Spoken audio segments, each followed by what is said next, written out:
Assalamualaikum warahmatullahi wabarakatuh dan selamat datang kembali di channel Tafakkur Fiddin. Pada video ini saya akan membahas tentang nabi-nabi Allah yang berjumlah 25 nabi. Di sini juga akan mengisahkan tentang mukjizat para nabi 25 dari Nabi Adam alaihi salam sampai Nabi Muhammad sallallahu alaihi wasallam. Dan untuk itu, luangkan waktu Anda untuk menonton video ini sampai selesai. Sahabat Tafakkur Fiddin yang Allah muliakan, bagi kita umat Islam, Nabi dan Rasul itu merupakan sosok yang dijadikan suri teladan. Semua tingkah laku Nabi maupun Rasul itu pantas dijadikan contoh setiap manusia dalam menjalani kehidupan sehari-hari. Perlu diingat yang bahwa kata Nabi secara etimologi itu berasal dari kata naba yang berarti dari tempat yang tinggi. Adapun pengertian Nabi secara umum ialah hamba Allah yang mendapat kepercayaan berupa wahyu dari Allah untuk dirinya sendiri. Kita tahu bahwa jumlah seluruh nabi yang sesungguhnya memang tak terhitung. Namun dalam Islam kita wajib mengimani 25 nabi dan rasul. Mulai dari Nabi Adam sampai Nabi Muhammad SAW. Kisahnya bisa menjadi suri teladan bagi manusia. Masing-masing nabi itu memiliki riwayat serta ceritanya masing-masing dalam menegakkan ajaran tauhid. Tentunya ada banyak pelajaran yang bisa dipetik dari keteladanan para nabi. Dengan mempelajarinya dan meniru kebaikannya, tentu akan membuat kita menjadi manusia yang lebih baik. Dan baik, langsung saja kita bahas kisah para nabi dan rasul. Yang pertama yaitu Nabi Adam alaihi salam. Allah subhanahu wa ta'ala menciptakan Nabi Adam sebagai manusia pertama di bumi. Sebagai umat Islam, mempercayai adanya Nabi dan Rasul merupakan salah satu rukun iman yang wajib kita imani. Penciptaan Nabi Adam itu dituliskan oleh Allah dalam Al-Quran. Di sana dijelaskan, para malaikat sempat bertanya tujuan penciptaan manusia yang bisa membuat kerusakan di bumi. Tapi Allah menjawab hal itu dengan bijaksana. Hal itu seperti yang tertera dalam Al-Quran surah Al-Baqarah ayat 30-39. Dan ingatlah ketika Tuhanmu berfirman kepada para malaikat, Aku hendak menjadikan khalifah di bumi. Mereka berkata, apakah engkau hendak menjadikan orang yang merusak dan menumpahkan darah di sana, sedangkan kami bertasbih memujimu dan menyucikan namamu? Dia berfirman, sungguh aku mengetahui apa yang tidak kamu ketahui. Begitulah kata Allah. Sahabat Tafakkur Fiddin yang Allah muliakan, Nabi Adam alaihissalam itu diciptakan oleh Allah dari tanah dengan hanya mengucapkan perintah kun fayakun, sebagaimana firman Allah dalam Al-Quran surat Ali Imran ayat 59, yaitu sesungguhnya perumpamaan ataupun penciptaan Isa bagi Allah itu seperti penciptaan Adam. Dia menciptakannya dari tanah, kemudian dia berkata kepadanya, jadilah, maka jadilah sesuatu itu. Nah, dalam hadis riwayat Bukhari, Nabi Muhammad bersabda bahwa Nabi Adam memiliki tinggi hingga 60 hasta dengan rambut yang lebat. Sesungguhnya Allah telah menciptakan Adam dalam bentuk seorang laki-laki yang tubuhnya sangat tinggi dan rambutnya sangat lebat. Tubuhnya seperti pohon buah kurma yang menjulang sangat tinggi. Kemudian Allah subhanahu wa ta'ala ajarkan semua hal kepada Nabi Adam agar ia memahaminya. Hal ini juga dijelaskan dalam Al-Quran surah Al-Baqarah ayat 31, yaitu dan diajarkan kepada Adam nama-nama benda semuanya. Kemudian dia perlihatkan kepada para malaikat seraya berfirman, sebutkan kepadaku nama semua benda ini jika kamu yang benar. Maka Nabi Adam menyebutkan semua benda sesuai yang Allah ajarkan. Kemudian setelahnya Allah ciptakan Siti Hawa dari tulang rusuk Nabi Adam sebagai pasangannya. Hal ini tertulis dalam Al-Quran surat An-Nisa ayat 1 yang artinya, wahai manusia, bertakwalah kepada Tuhanmu yang telah menciptakan kamu dari diri yang satu, yaitu Adam.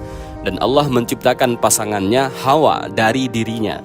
Dan dari keduanya Allah memperkembangbiakkan laki-laki dan perempuan yang banyak. Bertakwalah kepada Allah yang dengan namanya kamu saling meminta. Dan peliharalah hubungan kekeluargaan. Sesungguhnya Allah selalu menjaga dan mengawasimu. Kemudian Allah persilahkan Nabi Adam dan Siti Hawa untuk tinggal di surga dan menikmati semua nikmatnya. Hanya saja Allah melarang Nabi Adam dan Hawa untuk mendekati salah satu pohon yang ada di dalam surga. Dan Allah berfirman, "Wahai Adam, tinggallah engkau bersama istrimu dalam surga, dan makanlah apa saja yang kamu berdua sukai. Tetapi janganlah kamu berdua dekati pohon yang satu ini. Apabila didekati, kamu berdua termasuk orang-orang yang zalim." Namun sayangnya iblis menggoda Nabi Adam dan Siti Hawa untuk memakan buah yang dilarang oleh Allah. Iblis mengatakan bahwa buah tersebut dapat mengubah mereka menjadi malaikat dan bisa hidup kekal di surga. Hal ini tertulis dalam Al-Quran surah Al-A'raf ayat 20, yang artinya, kemudian setan membisikkan pikiran jahat kepada mereka agar menampakkan aurat mereka yang selama ini tertutup. Dan setan berkata, "Tuhanmu hanya melarang kamu berdua mendekati pohon ini, agar kamu berdua tidak menjadi malaikat atau tidak menjadi orang yang kekal di dalam surga." Karena hasutan iblis tersebut, Nabi Adam dan Siti Hawa pun memakan buah yang dilarang itu. Akibatnya Nabi Adam dan Siti Hawa diusir dari surga. Mereka berdua pun diturunkan ke bumi dan dipisahkan satu sama lain, seperti yang tertulis dalam Al-Quran surah Al-Baqarah ayat 36.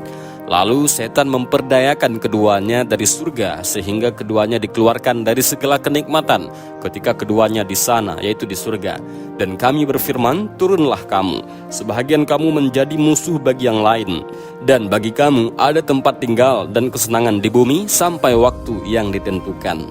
Maka sebelum itu Nabi Adam dan Siti Hawa memohon ampun kepada Allah seraya bertaubat atas dosa yang dilakukannya. Hal ini tertulis dalam Al-Quran surah Al-A'raf ayat 23. Keduanya berkata, "Ya Tuhan kami telah menzalimi diri kami sendiri. Jika Engkau tidak mengampuni kami dan memberi rahmat kepada kami, niscaya kami termasuk orang-orang yang rugi." Nah, sebelum membisikkan godaan kepada Nabi Adam dan Siti Hawa, iblis diketahui tidak menyukai mereka. Bahkan ia bersikap sombong dan enggan mematuhi perintah Allah untuk bersujud di depan Nabi Adam. Dalam Al-Quran surah Al-Hijr ayat 30-31, Allah berfirman agar malaikat dan iblis itu sujud di hadapan Nabi Adam. Namun ia mengingkari ucapan Allah, dan saat itu bersujudlah para malaikat itu semuanya bersama-sama kecuali iblis. Ia enggan ikut bersama-sama para malaikat yang sujud itu.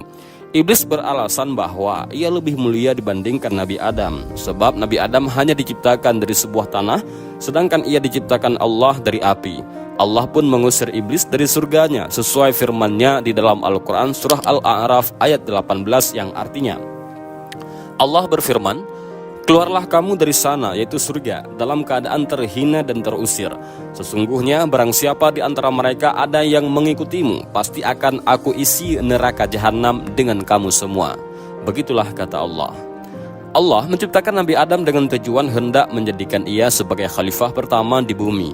Hal itulah mukjizat yang diterima Nabi Adam dari Allah seperti disebutkan dalam Al-Quran surah Al-Baqarah ayat 30.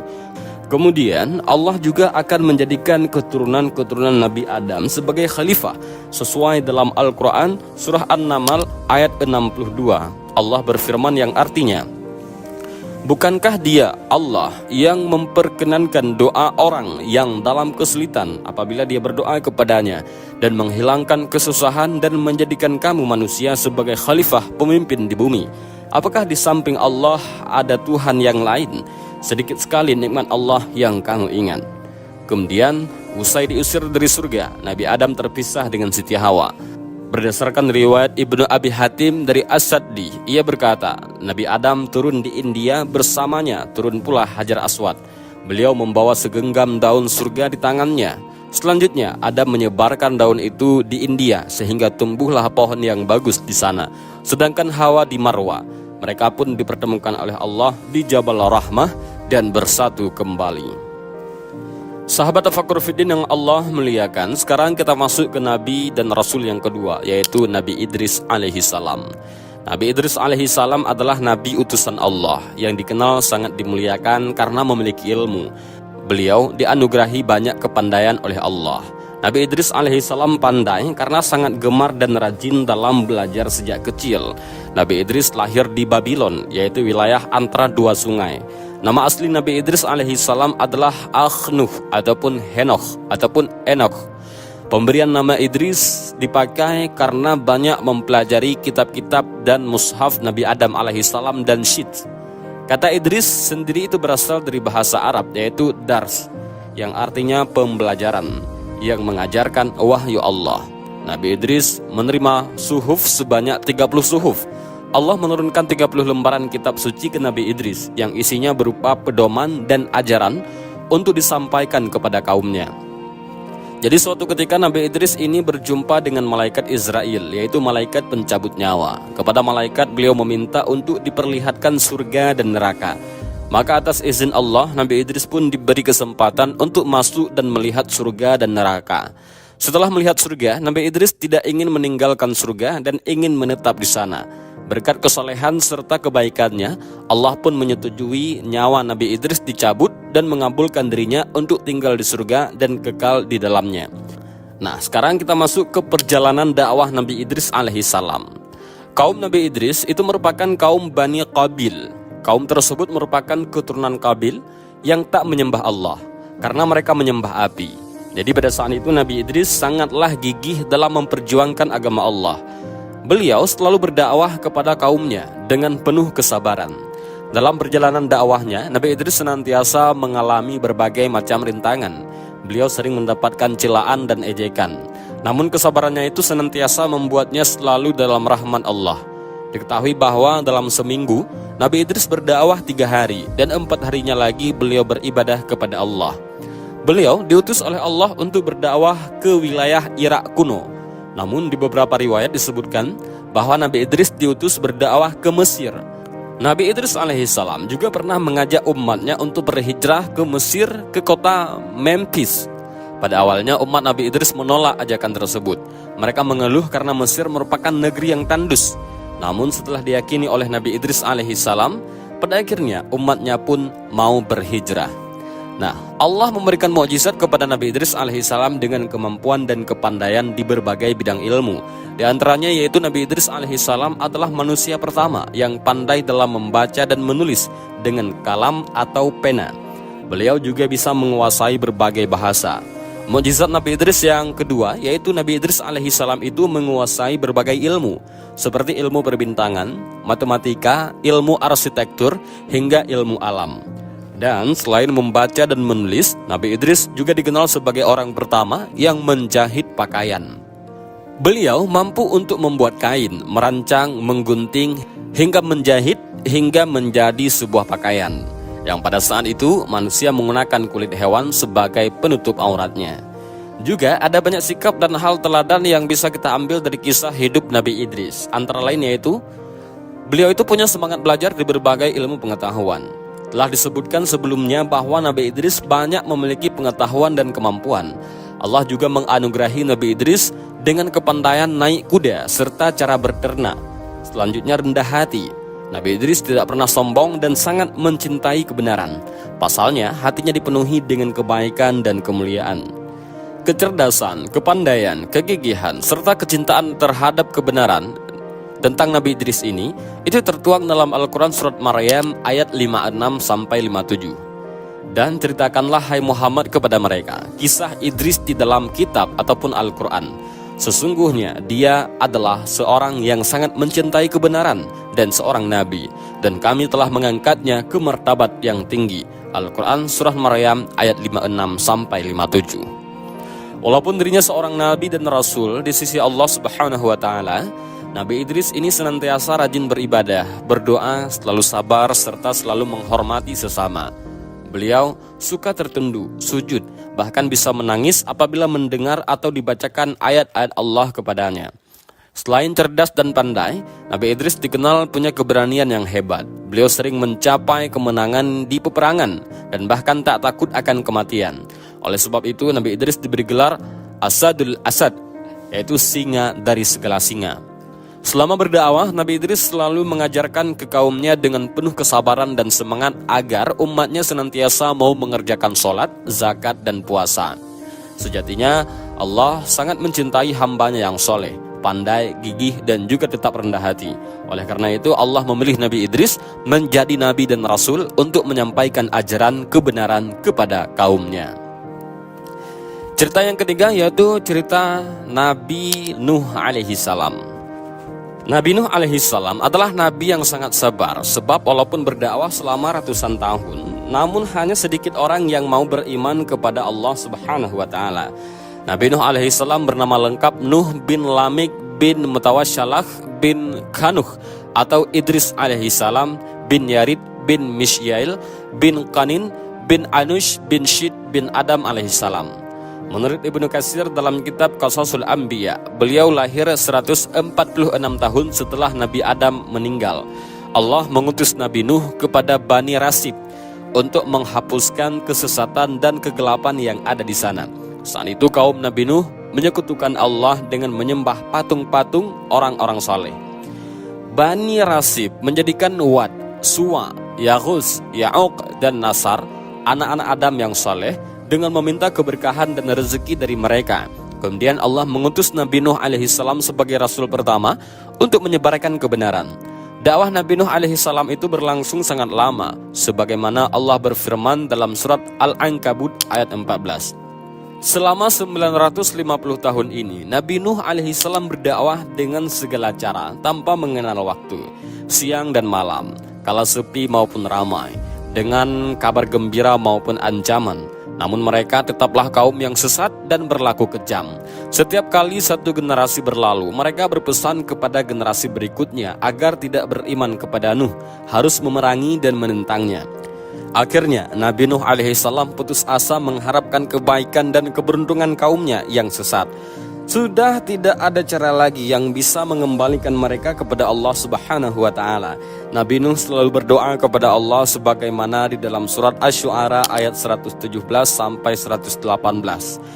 Dia Nuh berkata, "Wahai Tuhanku, sesungguhnya kaumku telah mendustakanku. Maka berilah keputusan antara aku dan mereka, serta selamatkanlah aku dan orang-orang mukmin bersamaku." Kemudian Allah memerintahkan Nabi Nuh untuk membuat sebuah bahtera yang akan digunakan untuk menyelamatkan beliau beserta orang-orang mukmin dari azab banjir yang sangat dahsyat. Selama pembuatannya tentu tidak lepas dari ejekan dan cemoohan dari kaum tersebut. Namun hal itu tidak membuat kaum muslim dan Nabi Nuh alaihissalam berkecil hati, dan malah membuat mereka semakin giat dalam membangun kapal itu. Setelah kapal itu jadi, maka Allah menempati janjinya. Dia memerintahkan Nabi Nuh untuk memasukkan hewan dengan berpasang-pasangan dan orang mukmin untuk masuk ke dalam kapal, sebab dia akan segera menurunkan azabnya yang pedih. Allah mengirimkan hujan dari langit yang belum pernah dikenal di bumi sebelumnya, juga tidak akan pernah diturunkan lagi sesudahnya. Dia juga memerintahkan bumi untuk mengeluarkan air dari segala penjuru, sehingga seluruh permukaan bumi tertutup oleh air. Setelah berbulan-bulan berlayar di atas bahtera Nuh, air pun disurutkan, langit berhenti menurunkan hujan yang dahsyat, dan air yang keluar dari lubang di permukaan bumi pun ditutup.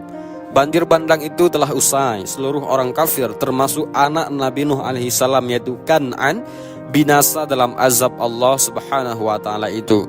Tinggallah orang-orang yang beriman kepada Allah dan Rasulnya yang selamat. Sahabat Tafakkur Fiddin yang Allah muliakan, sekarang kita bahas Nabi yang keempat, yaitu Nabi Hud alaihissalam.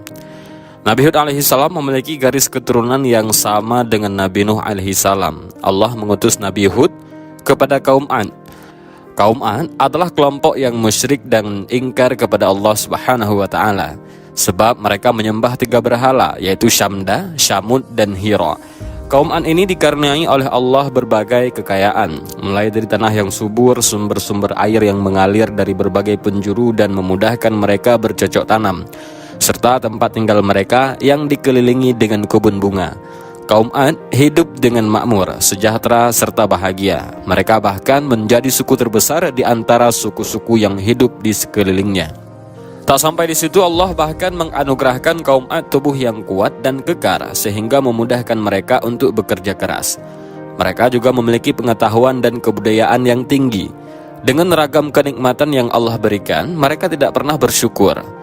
Tingginya ilmu pengetahuan dan kebudayaan tidak membuat mereka percaya akan keberadaan Allah sebagai Tuhan yang Maha Esa. Kaum Ad meyakini bahwa patung-patung yang mereka sembah merupakan Tuhan mereka. Nabi Hud diutus pada kaum yang banyak menyimpang dari nabi-nabi sebelumnya. Allah mengutuskan Hud alaihissalam untuk mengingatkan kembali ajaran-ajaran nabi yang sebelumnya, agar mereka kembali ke jalan yang benar. sebab kaum Ad sudah tidak menyembah Allah dan melakukan berbagai perbuatan syirik serta tahayul. Namun dakwah Nabi Hud alaihissalam ditolak oleh kaum Ad dengan ragam alasan.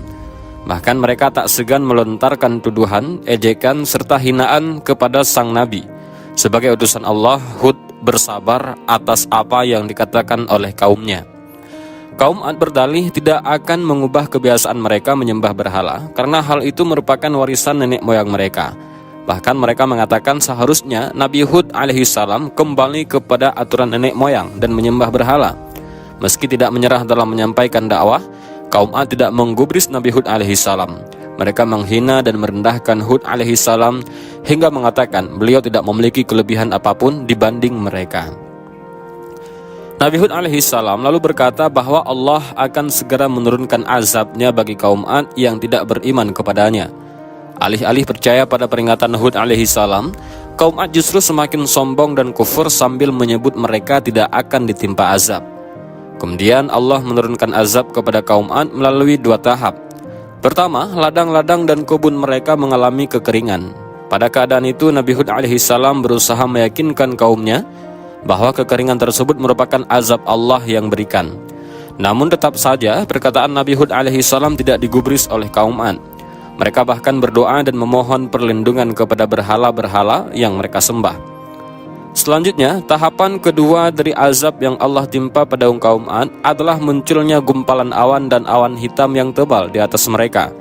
Melihat hal itu, kaum Ad sempat gembira karena menganggap akan turun hujan dan membasahi ladang mereka yang mengalami kekeringan. Menyaksikan hal ini, Nabi Hud alaihissalam lalu berkata bahwa awan hitam tersebut bukanlah awan hitam rahmat, melainkan membawa kehancuran sebagai balasan yang Allah janjikan. Dalam surah Al-Ahqaf ayat 24, Allah berfirman yang artinya, maka tatkala mereka melihat azab itu berupa awan yang menuju ke lembah-lembah mereka, berkata mereka, inilah awan yang akan menurunkan hujan kepada kami. Bukan, bahkan itulah azab yang kamu minta supaya datang dengan segera, yaitu angin yang mengandung azab yang pedih. Allah Subhanahu wa Ta'ala memberikan kaum Ad azab berupa angin topan dan badai hebat. Saking dahsyatnya, bencana itu berlangsung hingga 8 hari 7 malam yang berujung melenyapkan kaum Ad tanpa sisa. Dalam peristiwa itu, Nabi Hud alaihissalam beserta sahabatnya yang beriman mendapat perlindungan dari Allah. Setelah cuaca tenang, Hud alaihissalam pergi hijrah ke Hadramaut dan menghabiskan sisa hidupnya di sana hingga wafat. Selanjutnya, Nabi yang kelima yaitu Nabi Saleh alaihissalam. Nabi Saleh alaihissalam diturunkan setelah masa kenabian Nabi Hud alaihissalam berakhir. Nabi Saleh diutus Allah untuk berdakwah kepada kaum Samud, salah satu keturunan dari Nabi Nuh alaihissalam. Kaum Samud diberi kelebihan oleh Allah berupa fisik yang kuat. Mereka mampu mengukir dan memahat gunung-gunung berbatu sehingga menjadi indah. Mereka juga diberikan kepandaian untuk mendirikan bangunan yang tinggi dan kokoh sebagai tempat tinggal. Kaum Samud hidup makmur di tanah yang subur. Mereka bercocok tanam, memelihara hewan ternak dan hidup tanpa kelaparan. Namun cara hidup kaum Samud jauh dari petunjuk Allah Subhanahu wa Ta'ala. Kepandaian tersebut membuat kaum Samud menjadi sombong dan selalu membanggakan dirinya sendiri. Kaum Samud menganggap mereka adalah kaum yang paling hebat dibandingkan kaum-kaum lainnya. Mereka menyembah patung dan berhala yang mereka buat sendiri, senang mabuk-mabukan, berzina, membunuh, merampok, dan segala bentuk perbuatan yang jahat setiap hari. Hal itu karena mereka melupakan hukum Allah dan menyembah selain kepadanya. Allah lantas mengutus Nabi Saleh untuk mengajak kaum Samud ke jalan yang benar, seperti firman Allah dalam surat Hud ayat 61. Kepada kaum Samud kami utus saudara mereka, Saleh. Dia berkata, wahai kaumku, sembahlah Allah. Sekali-kali tidak ada Tuhan bagimu selain Dia. Dia telah menciptakanmu dari bumi ataupun tanah dan menjadikanmu pemakmurnya. Oleh karena itu, mohonlah ampun kepadanya, kemudian bertobatlah kepadanya. Sesungguhnya Tuhanku sangat dekat lagi maha memperkenankan doa hambanya. Namun kaum Samud tidak menghiraukan kehadiran Nabi Saleh. Kaum Samud pun berkata kasar sebagaimana yang termaktub dalam surat Hud ayat 62. Mereka kaum Samud berkata, wahai Saleh, sebelum ini engkau benar-benar merupakan orang yang diharapkan di tengah-tengah kami. Apakah engkau melarang kami menyembah apa yang disembah oleh nenek moyang kami? Sesungguhnya kami benar-benar dalam keraguan yang menggelisahkan terhadap apa agama yang engkau serukan kepada kami. Meskipun kaum Tsamud menolak kehadirannya, namun Nabi Saleh tidak putus asa dan mundur dari dakwahnya. Nabi Saleh tetap berusaha untuk menyebarkan agama Allah dan memperbaiki akhlak kaum Tsamud. Berkat kesabaran dan keteguhan beliau, perlahan beberapa kaum Tsamud pun bersedia beriman kepada Allah. Di antara beberapa kaum Tsamud yang telah mengikuti Nabi Saleh alaihi salam, masih ada di antara mereka yang terang-terangan menentang ajaran Nabi Saleh alaihi salam. Mereka tidak percaya dengan apa yang dikatakan Nabi Saleh dan menganggapnya sebagai omong kosong. Sahabat Tafakkur Fiddin yang Allah muliakan, sekarang kita bahas Nabi yang ke-6, yaitu Nabi Ibrahim alaihi salam. Dalam salah satu kitab yang ditulis oleh Ibnu Katsir disebutkan, nama asli Ibrahim ialah Ibrahim bin Tarikh. Ibunya bernama Buna binti Karbita bin Karsi. Ibrahim alaihissalam juga disebut sebagai Rasul Ulul Azmi, yang merupakan gelar bagi Rasul dengan kedudukan yang tinggi. Selain itu, beliau juga memiliki julukan Abul Anbiya, yang artinya ayahanda dari para nabi. Putranya merupakan seorang nabi yang tak lain adalah Ismail dan Ishak. Beliau memiliki sejumlah mukjizat, salah satunya tidak hangus meski dibakar. Kisahnya bermula ketika ia menghancurkan berhala-berhala di dalam gedung. Kala itu, Raja Namrud beserta pengikutnya sedang pergi keluar untuk melaksanakan upacara keagamaan. Oleh karena itu, gedung tempat berhala itu menjadi sepi. Mengetahui hal itu, Nabi Ibrahim alaihissalam langsung masuk ke dalam gedung dan menghancurkan satu persatu berhala. Kendati demikian, beliau menyisakan satu berhala paling besar. Nabi Ibrahim kemudian meletakkan kapak yang beliau gunakan di leher berhala besar dalam keadaan menggantung. Setelahnya, beliau pulang ke rumah. Saat Raja Namrud dan para pengikutnya kembali, alangkah terkejutnya mereka melihat berhala-berhala yang mereka sembah sudah hancur. Mengetahui Nabi Ibrahim alaihissalam yang menghancurkan, Raja Namrud segera menangkap sang Nabi. Ketika dibawa ke pengadilan raja dan disaksikan masyarakat umum, Raja Namrud bertanya, "Hai Ibrahim, apakah kamu yang menghancurkan berhala-berhala itu?" "Bukan," jawab Ibrahim alaihissalam. Merasa geram, Raja Namrud mendesak Ibrahim untuk menjawab. "Jangan mungkiri, hai Ibrahim, akui saja perbuatanmu." "Tidak," kata Nabi Ibrahim alaihissalam. Jawaban Ibrahim alaihissalam memicu kemarahan Raja Namrud. Akhirnya Nabi Ibrahim menambahkan ucapannya, "Baiklah, kita sama-sama berakal. Persoalan saat ini adalah mencari pelaku penghancuran berhala itu. Siapa yang telah memperlakukan berhala-berhala seperti itu? Sebetulnya, buktinya sudah ada. Sekarang di hadapan kita ada satu patung besar dan di lehernya tergantung kapak besar. Mungkin dialah pelakunya." Ucapan Nabi Ibrahim membuat Raja Namrud geram. "Kau banyak akal, kau pikir aku dan rakyatku sebodoh itu? Mana mungkin patung bisa aku ajak bicara dan aku tanyakan siapa pelakunya? Kau terlalu bodoh, hai Ibrahim." Maka Nabi Ibrahim pun menjawab, "Hai Raja Namrud, rupanya yang bodoh bukan aku, tetapi engkau dan seluruh rakyatmu. Buktinya, patung yang tidak berdaya apa-apa, tidak bisa bicara, tidak bisa dimintai pertolongan, dan tidak bisa mendatangkan kebaikan dan kejelekan itu, engkau sembah dan engkau puja." Ia lalu melanjutkan, "Kalau engkau dan rakyatmu sudah tahu bahwa patung dan berhala yang kalian sembah itu tidak bisa mendengar, tidak bisa melihat, dan tidak bisa dimintai pertolongan, mengapa kalian sembah dan kalian puja? Di hadapannya, kalian berdoa, kalian meminta kebaikan dan keselamatan. Sudah jelas, patung-patung yang kalian sembah itu tidak bisa menyelamatkan dirinya sendiri dari bahaya kehancuran." Mendengar jawaban Nabi Ibrahim alaihissalam, Raja Namrud dan para pengikutnya merasa terpojok. Ucapan beliau memang masuk akal, sehingga mereka tidak bisa berkata-kata. Namun akhirnya, secara serentak mereka menangkap Nabi Ibrahim dan hendak membakarnya. Seketika itu juga, Raja Namrud menyuruh rakyatnya mencari kayu bakar.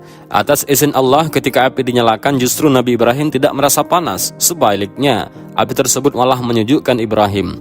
Hal ini termasuk ke dalam salah satu mukjizat yang Allah berikan kepada beliau, sebagaimana Allah berfirman dalam surah Al-Anbiya ayat 68-70. Mereka berkata, "Bakarlah dia dan bantulah Tuhan-Tuhan kamu, jika kamu benar-benar hendak bertindak." Kami berfirman, "Hai api, menjadi dinginlah dan menjadi keselamatanlah bagi Ibrahim." Mereka hendak berbuat makar terhadap Ibrahim, maka kami menjadikan mereka itu orang-orang yang paling merugi. Menyaksikan peristiwa itu, Raja Namrud dan seluruh orang di sana tercengang. Akhirnya ia memerintahkan agar pembakaran dihentikan dan Ibrahim dibebaskan. Menurut hadis yang diriwayatkan oleh Al-Hafidh Abu Ya'la, Dari Abu Hurairah, Rasulullah Shallallahu Alaihi Wasallam menceritakan bahwa ketika Nabi Ibrahim alaihissalam akan dilemparkan ke tengah api yang berkobar itu, beliau berdoa sebagai berikut. Ya Allah, Engkau esa di langit dan aku sendirian di bumi. Tiada seorang pun yang taat kepadamu selain aku. Bagiku cukuplah Allah sebaik-baik tempat berserah diri. Kemudian kita lanjut kisah yang ketujuh, yaitu Nabi Lut alaihissalam. Nabi Lut alaihissalam adalah nabi yang diutus untuk berdakwah kepada kaum yang tinggal di negeri Sadun, Syam, Palestina. Ia juga merupakan anak keponakan dari Nabi Ibrahim alaihissalam dan menjadi orang pertama yang beriman kepada Nabi Ibrahim. Nabi Lut diutus oleh Allah untuk memperbaiki iman dan akhlak kaum Sadum, atau biasa dikenal sebagai kaum Sodom. Kaum Sodom adalah kaum dengan iman dan akhlak yang rusak, sebab maksiat dan kemungkaran telah merajalela dalam kehidupan sehari-hari mereka. Kaum Sodom digambarkan memiliki sikap yang sangat kasar dan tidak memiliki sopan santun. Mereka terkenal sangat keji, gemar merampok, menindas yang lebih lemah, dan melakukan kemungkaran di mana saja. Kaum Sodom bahkan melakukan perbuatan yang sangat kotor dan belum pernah dilakukan oleh penduduk di bumi sebelumnya, yaitu saling menyukai sesama jenis. Allah sangat membenci perbuatan ini dan melarang hambanya untuk menyukai sesama jenis. Allah telah menyebutkan dalam firman-Nya dalam Al-Quran surah Al-Anbiya ayat 74-75 bahwa semua penduduk di negeri Sodom melakukan perbuatan keji kecuali orang-orang yang tinggal di rumah Nabi Lut alaihissalam. Kepada Lut kami telah berikan hikmah dan ilmu, dan telah kami selamatkan dia dari azab yang telah menimpa penduduk kota yang mengerjakan perbuatan keji. Sesungguhnya mereka adalah kaum yang jahat lagi fasik. Kami memasukkannya Nabi Lut ke dalam rahmat kami. Sesungguhnya dia termasuk golongan orang-orang yang soleh. Banyak pendatang di kota Sadum yang seringkali menjadi korban perbuatan buruk mereka. Mereka yang berani melawan tak segan-segan akan dibunuh. Jika orang yang menjadi pendatang merupakan pria tampan, maka ia akan menjadi rebutan penduduk pria. Begitupun sebaliknya pada kaum perempuan. Nabi Lut alaihissalam dengan sabar membimbing mereka agar menyadari perbuatannya. Tetapi tak seorang pun ada yang mau mendengar. Bahkan kaum Sodom mengancam dan melakukan kejahatan kepada Nabi Lut alaihissalam hingga berniat untuk mengusir Nabi Lut dari kota tersebut. Hal ini sebagaimana yang dikisahkan dalam Al-Quran surah Asy-Syu'ara ayat 160-167. Nabi Lut alaihissalam kemudian berdoa kepada Allah agar kaumnya itu mendapat azab atas perbuatan buruk mereka. Akhirnya Allah mengirimkan malaikat sebagai tamu yang menyamar dalam bentuk para pemuda tampan. Hal ini membuat kaum Sodom berbondong-bondong mendatangi rumah Nabi Lut dan meminta untuk menyerahkan para pemuda tampan tersebut kepada mereka. Kemudian para malaikat itu pun mengungkapkan siapa mereka sebenarnya dan mengabarkan bahwa Allah akan segera menurunkan azab di waktu subuh. Nabi Lut alaihissalam dan para pengikutnya diminta untuk meninggalkan kota Sadum di malam hari. Selama keluar dari kota Sadum, mereka tidak boleh menoleh ke belakang supaya tidak melihat siksaan yang akan terjadi. Nah, kisah kedatangan para malaikat ini digambarkan dalam Al-Quran surah Hud ayat 77-81. Dan dikala subuh tiba, Allah menurunkan azab yang sangat dahsyat berupa longsor dan hujan batu di negeri Sadum. Bebatuan besar menimpa para kaum Sadum secara berturut-turut hingga mereka binasa. Kisah diturunkannya azab kepada kaum Sodom itu disebutkan dalam firman Allah dalam surah Al-Qamar ayat 33-39. Dan sekarang kita masuk ke nabi yang ke-8, yaitu Nabi Ismail alaihissalam. Nabi Ismail adalah putra dari Nabi Ibrahim alaihissalam. Beliau lahir di Palestina pada tahun 1794 sebelum Masehi di wilayah Bi'aru, Sa'ab, ketika Ibrahim alaihissalam berusia 86 tahun. Nabi Ismail alaihissalam adalah putra pertamanya dengan Siti Hajar. Kala itu Nabi Ibrahim alaihissalam sudah puluhan tahun pindah ke Palestina, namun belum juga dikaruniai keturunan oleh Allah Subhanahu wa Ta'ala. Akhirnya beliau berdoa seperti yang tercantum dalam surah As-Saffat ayat 100-101. Ibrahim berdoa, "Ya Tuhanku, anugerahkanlah kepadaku keturunan yang termasuk orang-orang soleh." Maka kami memberi kabar gembira kepadanya dengan kelahiran seorang anak, Ismail, yang santun. Semasa kecilnya, Nabi Ismail alaihissalam memiliki perangai yang santun dan soleh. Beliau selalu taat kepada Allah dan kedua orang tuanya. Sejak kelahirannya sudah banyak tanda kenabian yang Allah perlihatkan di diri Nabi Ismail. Salah satunya seperti keluarnya air Zam-Zam ketika ia menghentakkan kakinya sewaktu bayi. Kisah kemunculan air Zam-Zam bermula dari Siti Hajar dan Ismail alaihissalam kecil yang tinggal di gurun pasir atas perintah Allah Subhanahu wa taala. Jadi kala itu Nabi Ibrahim alaihissalam diperintahkan oleh Allah untuk meninggalkan anak dan istrinya di gurun pasir sekaligus menjauh dari Palestina. Suatu hari mereka kehabisan persediaan air. Nabi Ismail alaihissalam yang tak mendapat susu dari Siti Hajar pun menangis kelaparan karena air susu ibunya tak keluar. Siti Hajar pun berjalan ke sana kemari untuk mencari air yang bisa ia dan putranya minum. Setelah beberapa waktu mencari, Siti Hajar tidak juga menemukan air. Namun Hajar tidak patah semangat. Siti Hajar mencoba berteriak meminta bantuan, barangkali ada orang yang lewat di sekitar sana. Akan tetapi kondisi di sana saat itu sangatlah sepi. Kemudian ia berlari kecil dari Bukit Safa ke Bukit Marwah sebanyak 7 kali, sembari berdoa kepada Allah. Setelah berlari-lari kecil bolak-balik Bukit Safa dan Bukit Marwah, Siti Hajar hampir putus asa karena tidak juga menemukan air. Setelah lama mencari, ia teringat Nabi Ismail alaihissalam yang telah lama ia tinggalkan. Kemudian ia bergegas ke sana. Sesampainya di sana, Siti Hajar dibuat terkejut karena di tempat Nabi Ismail kecil berbaring, ada sebuah mata air jernih yang keluar dari ujung kaki Nabi Ismail alaihissalam. Air tersebut terus mengalir dan mengenang. Kemudian Siti Hajar menamainya sebagai air Zam-Zam. Siti Hajar meminum air Zam-Zam tersebut dan akhirnya bisa kembali menyusui Nabi Ismail alaihissalam. Air terus mengalir sehingga Siti Hajar dapat memberikan susu kepada Nabi Ibrahim alaihissalam hingga perutnya kenyang. Hingga kini sumur air Zam-Zam terus mengalirkan air dan tidak pernah kering. Seluruh umat manusia dapat merasakan air Zam-Zam jika berkunjung ke Arab ataupun yang diekspor ke beberapa negara. Sekarang kita masuk ke dalam cerita Nabi yang ketujuh, yaitu Nabi Ishaq alaihissalam. Nabi Ishaq adalah putra dari Nabi Ibrahim dan istrinya yang bernama Siti Sarah. Nabi Ishaq memiliki arti tertawa ataupun tersenyum. Nama tersebut diambil dari ibunya yang tersenyum ketika mendapatkan kabar gembira dari malaikat Jibril. Sebelum kelahiran Nabi Ishaq, Nabi Ibrahim alaihissalam dan Siti Sarah mendapat kabar gembira dari Allah Subhanahu wa taala, yaitu Jibril, Mikail dan Israfil yang berkunjung ke rumah Nabi Ibrahim alaihissalam dengan membawa pesan. Pesan tersebut disampaikan bahwa Siti Sarah akan melahirkan anak laki-laki yang bernama Ishaq. Kelak anak tersebut dikatakan akan menjadi seorang nabi. Kelahiran Nabi Ishaq itu ditulis dalam Al-Quran pada surah Hud ayat 69 hingga 74. Dan sesungguhnya utusan-utusan kami, malaikat-malaikat telah datang kepada Ibrahim dengan membawa kabar gembira. Mereka mengucapkan selamat. Ibrahim menjawab, selamatlah. Maka tidak lama kemudian Ibrahim menguyuhkan daging anak sapi yang dipanggang.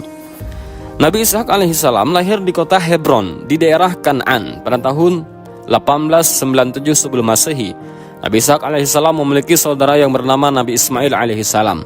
Dalam Al-Quran terdapat beberapa ayat yang menyatakan kenabiannya, yaitu pada surah Maryam ayat 49. Maka ketika Ibrahim sudah menjauhkan diri dari mereka dan dari apa yang mereka sembah selain Allah, kami anugerahkan kepadanya Ishak dan Yakub, dan masing-masingnya kami angkat menjadi nabi. Kemudian pengangkatan Nabi Ishak menjadi nabi juga diterangkan dalam surah As-Saffat ayat 113.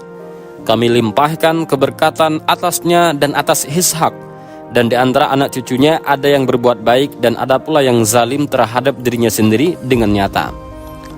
Nabi Ishak alaihissalam merupakan nabi sekaligus pemimpin yang soleh bagi kaumnya, yaitu kaum Kan'an.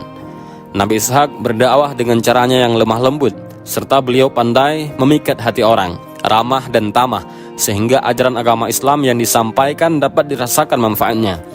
Nabi Ishaq alaihissalam menikah dengan Rafqah yang melahirkan 2 anak kembar. Anak pertama dari Nabi Ishaq alaihissalam bernama Ish yang memiliki arti awal, sementara anak keduanya diberi nama Yakub. Nabi Ishaq wafat di Hebron, Palestina ketika usianya mencapai 180 tahun. Selanjutnya Nabi yang ke-10 yaitu Nabi Yakub alaihissalam. Nabi Yakub alaihissalam adalah salah satu nabi yang memiliki sejumlah mukjizat. Mukjizat Nabi Yakub alaihissalam yang terkenal adalah memiliki indera penciuman yang tajam. Nabi Yakub alaihissalam adalah anak dari Nabi Ishaq alaihissalam bin Ibrahim alaihissalam dan Rifqah binti Azar. Dirinya diutus oleh Allah untuk berdakwah dan menjadi rasul di negeri Kan'an. Nabi Yakub memiliki 4 orang istri. Istri Nabi Yakub adalah Laila ataupun Leah, Rahil ataupun Rahel, Zulha dan Balha. Pernikahan Nabi Yakub alaihissalam dengan Laila dikaruniai 4 orang keturunan, yakni Rabil, Yahuda, Syamun dan Lawi. Sedangkan dengan Rahil, ia dikaruniai 2 orang anak yang berakhlak mulia yang bernama Yusuf dan Bunyamin. Nabi Yakub alaihissalam memiliki julukan Israel. Maka dari itu, keturunan anak cucu Israel atau Nabi Yakub disebut dengan Bani Israel. Mereka mulai menyebar di seluruh penjuru dunia. Ada dari mereka yang tetap berpegang pada agama Nabi Yakub dan ada juga yang memeluk agama lain. Sebagai seorang nabi, tentunya Nabi Yakub alaihissalam dianugerahi mukjizat oleh Allah. Di antaranya yaitu bisa mencium aroma dari jarak yang sangat jauh. Nabi Yakub alaihissalam bisa mencium aroma dari tempat yang ditempuh dalam 8 hari perjalanan. Dan ini terjadi ketika ia mencium baju Nabi Yusuf alaihissalam dan mendapatkan semerbak wanginya. Mukjizat Nabi Yakub alaihissalam yang kedua adalah tawakal dan mengetahui segalanya dari Allah. Hal ini dicantumkan dalam surah Yusuf ayat 86. Dia, Yakub menjawab, hanya kepada Allah aku mengadukan kesusahan dan kesedihanku. Aku mengetahui dari Allah apa yang tidak kamu ketahui. Selain itu, Allah juga menjelaskan kelebihan ilmu Nabi Yakub alaihissalam dalam surah Yusuf ayat 96. Ketika telah tiba pembawa kabar gembira itu, diusapkannya baju itu ke wajahnya Yakub. Lalu dia dapat melihat kembali. Dia Yakub berkata, bukankah telah aku katakan kepadamu bahwa aku mengetahui dari Allah apa yang tidak kamu ketahui. Mukjizat Nabi Yakub alaihissalam selanjutnya adalah mampu menguasai bahasa Aramia dengan dialek Kan'an ataupun suku Haikos dari Arab Musta'ribah. Ini adalah orang Arab yang sebelum berkembangnya Arab Musta'ribah, keturunan Nabi Ismail alaihissalam berbahasa kakeknya Ibrahim alaihissalam, yaitu bahasa Aramia dengan dialek Kildani. Nabi Yakub alaihissalam wafat ketika usianya sudah menginjak 147 tahun di Mesir. Wafat pada usia tua ini juga kerap disebut sebagai salah satu mukjizat dari Nabi Yakub alaihissalam. Dan sekarang kita lanjut ke kisah Nabi yang ke-11, yaitu Nabi Yusuf alaihissalam. Salah satu surat dalam Al-Quran yang Allah turunkan adalah surat Yusuf. Surat ini menceritakan sejumlah kisah Nabi Yusuf alaihissalam dari berbagai peristiwa hidup yang pernah dialaminya. Yusuf alaihissalam merupakan satu dari 12 anak Nabi Yakub alaihissalam, dan Yusuf adalah satu-satunya putra Nabi Yakub yang memperoleh tugas kenabian dari Allah, bermula dari mimpi yang dialami Nabi Yusuf ketika beliau masih kecil. Di dalam mimpinya, beliau melihat bulan, matahari dan 11 bintang bersujud kepadanya. Para ulama menafsirkan bahwa bulan dan matahari dalam mimpi Nabi Yusuf mengisyaratkan kedua orang tuanya. Adapun 11 bintang merujuk kepada jumlah saudara Yusuf yang sebanyak 11 orang. Ketika Nabi Yusuf terbangun dari tidurnya, beliau menceritakan mimpinya itu kepada ayahnya, Nabi Yakub. Dari sinilah Yakub alaihissalam mengetahui kalau Yusuf kelak akan menjadi orang yang berkedudukan tinggi serta punya derajat mulia di dunia dan di akhirat. Sampai-sampai kedua orang tua dan saudara-saudaranya pun akan tunduk kepada beliau. Mendengar mimpi itu, kemudian Nabi Yakub pun berpesan kepada Yusuf untuk tidak menceritakan mimpi itu kepada 11 saudaranya. Pesan tersebut bermaksud supaya tidak muncul kedengkian di hati saudara-saudara Yusuf, hingga mungkin mengantarkan mereka untuk melakukan kejahatan ataupun tipu daya terhadapnya. Nah, melalui surat Yusuf, Allah juga menceritakan bahwa saudara-saudaranya itu iri terhadap Yusuf alaihissalam dan saudara kandungnya, Bunyamin. Mereka dengki karena ayah mereka lebih perhatian kepada keduanya dibandingkan yang lain.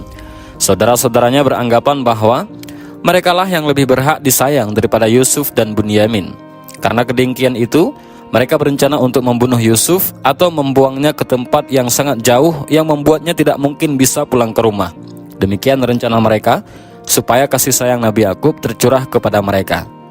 Ketika saudara-saudara Yusuf sedang merencanakan tindakan mereka itu, salah satu dari mereka berkata, "Janganlah kalian membunuh Yusuf, tetapi masukkanlah ia ke dasar sumur, supaya ia dipungut oleh beberapa orang musafir." Mendengar pendapat ini, mereka pun setuju. Tak lama mereka pun mendatangi ayah mereka, Nabi Yakub, untuk meminta izin agar bisa mengajak pergi Yusuf alaihissalam. Tak lama mereka pun mendatangi ayah mereka, Nabi Yakub alaihissalam, untuk meminta izin agar bisa mengajak pergi Yusuf alaihissalam. Mereka beralasan akan membawa Yusuf bermain. Nabi Yakub sebenarnya ragu untuk mengizinkan Yusuf alaihissalam diajak oleh anak-anaknya itu. Namun mereka terus meyakini Nabi Yakub bahwa mereka akan mengawasi Yusuf alaihissalam dengan sungguh-sungguh. Dengan berat hati akhirnya Nabi Yakub memberi izin kepada mereka untuk membawa Yusuf agar pergi. Di perjalanan, saudara-saudara Yusuf mulai melancarkan rencana mereka. Mulanya mereka menghina dan mencaci maki Yusuf dengan tindakan dan ucapan. Lalu saat melihat sebuah sumur yang cukup jauh dari rumah mereka, mereka pun memasukkan Yusuf ke dalamnya. Setelah berhasil memasukkannya ke dalam sumur, saudara-saudaranya mengambil baju Yusuf dan melumurinya dengan darah kambing. Kemudian mereka pulang ke rumah dan menemui Nabi Yakub untuk melapor kejadian palsu. Mereka bersedih seraya menangis di hadapan ayah mereka dan menjelaskan bahwa Yusuf alaihissalam dimangsa serigala. Lalu mereka memperlihatkan baju Yusuf alaihissalam yang telah berlumuran darah sebagai pembuktian kepada ayahnya. Sebenarnya Nabi Yakub tidak percaya begitu saja terhadap pengakuan anak-anaknya. Namun Yakub alaihissalam hanya bisa berpasrah dan menyerahkan segalanya kepada Allah Subhanahu wa taala. Dan kalau saudara-saudaranya telah pergi meninggalkannya, Yusuf alaihissalam duduk di dalam sumur sembari menunggu pertolongan Allah kepadanya. Beberapa lama kemudian datanglah para musafir ke sumur yang ada Yusuf di dalamnya. Musafir ini adalah rombongan pedagang dari Syam yang hendak menuju Mesir.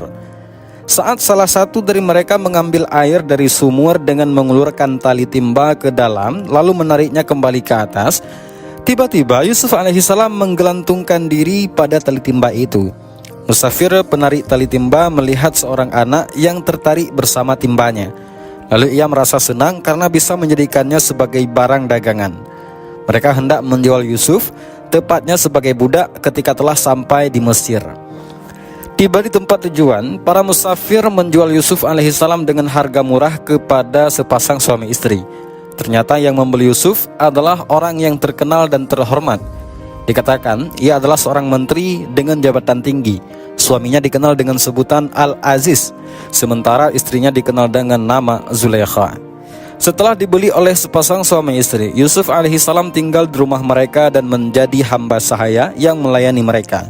Hingga usianya dewasa dan ketampanannya bersinar, Yusuf alaihissalam tetap melayani tuan pejabat beserta istrinya tersebut.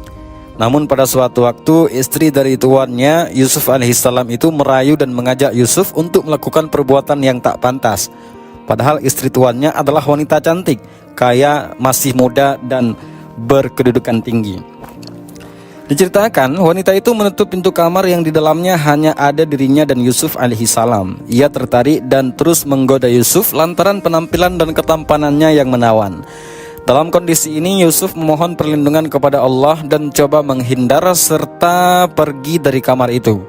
Yusuf kemudian lari menuju pintu untuk menjauh, dan istri tuannya mengejarnya sambil menarik baju Yusuf dari belakang hingga robek. Di saat yang sama, Al-Aziz yang merupakan tuannya Yusuf alaihissalam tiba-tiba muncul dan memergoki mereka berdua. Istri tuannya kemudian menuduh Yusuf telah menggoda dirinya dan mengaku sebagai korban. Istri tuannya terus membela diri dan menuduh Yusuf. Namun Yusuf berkata bahwa dirinya tak melakukan hal demikian. Beliau menjelaskan yang sebenarnya menggoda adalah istri Al-Aziz tersebut. Al-Aziz pun bingung dalam menengahinya. Kemudian ada seorang yang berpendapat, jika baju gamisnya Yusuf koyak di depan, wanita itu benar dan Yusuf termasuk orang yang dusta. Maksudnya, Yusuf alaihissalam yang coba merayu wanita itu, lalu wanita itu mendorong Yusuf sehingga baju bahagian depannya robek. Orang itu kembali mengatakan, akan tetapi jika baju gamisnya Yusuf koyak di belakang, wanita itulah yang dusta dan Yusuf termasuk orang-orang yang benar. Maksudnya, Yusuf alaihissalam berusaha melarikan diri dari godaan wanita itu. Karenanya wanita itu mengejar dan menarik baju Yusuf dari belakang hingga sobek. Mendengar demikian, tuannya kemudian melihat bahwa baju belakang Yusuf yang robek. Kemudian Al-Aziz menegur istrinya dan berkata kepada Yusuf untuk tidak menceritakan peristiwa tersebut kepada siapapun. Setelah kejadian itu, istri tuannya yakni Zulaikha memanggil teman-temannya ke rumah. Ia ingin menunjukkan ketampanan Yusuf alaihissalam yang membuatnya tertarik dan ingin menggoda. Melihat para serupawan Yusuf alaihissalam, teman-teman Zulaikha pun ternganga hingga tak sadar membuat mereka mengiris jari-jari tangannya sendiri. Mendengar tragedi sebelumnya antara Zulaikha dan Yusuf alaihissalam, teman-temannya itu pun menyebarluaskan kabar tersebut hingga membuat heboh sekitar. Melihat kenyataan tersebut, Al-Aziz dan Zulaikha sepakat untuk memenjarakan Yusuf agar muncul opini bahwa Yusuflah yang menggoda istri tuannya. Lalu masuklah Yusuf ke dalam penjara. Di sana beliau hanya bisa bersabar dan memohon pertolongan Allah. Para ulama berbeda pendapat terkait jangka waktu di penjaranya Yusuf. Ada yang mengatakan 3, 7, bahkan 10 tahun. Di dalam penjara, Yusuf bertemu dengan 2 orang mantan pelayan raja. Keduanya kagum dengan kecerdasan, ucapan, dan perbuatan yang dimiliki Yusuf. Ketika kedua orang itu bermimpi, mereka meminta Yusuf untuk mewakilkan mimpi mereka. Mereka takjub akan tafsiran mimpi yang ditakwilkan Yusuf alaihissalam. Padahal Yusuf sendiri mengatakan bahwa kemampuannya itu berasal dari Allah, Tuhan yang ia imani. Yusuf pun dikenal sebagai orang yang ahli dalam menafsirkan mimpi. Sudah sekian lama Yusuf beserta temannya berada di dalam penjara. Kemudian salah satu temannya itu diketahui akan terbebas dari hukuman penjara. Lalu Yusuf berkata kepada temannya yang selamat untuk menceritakan tentang dirinya kepada tuannya itu, alias raja. Menceritakan tentang dirinya di sini maksudnya memberitahu raja bahwa Yusuf dipenjara bukan karena kesalahannya.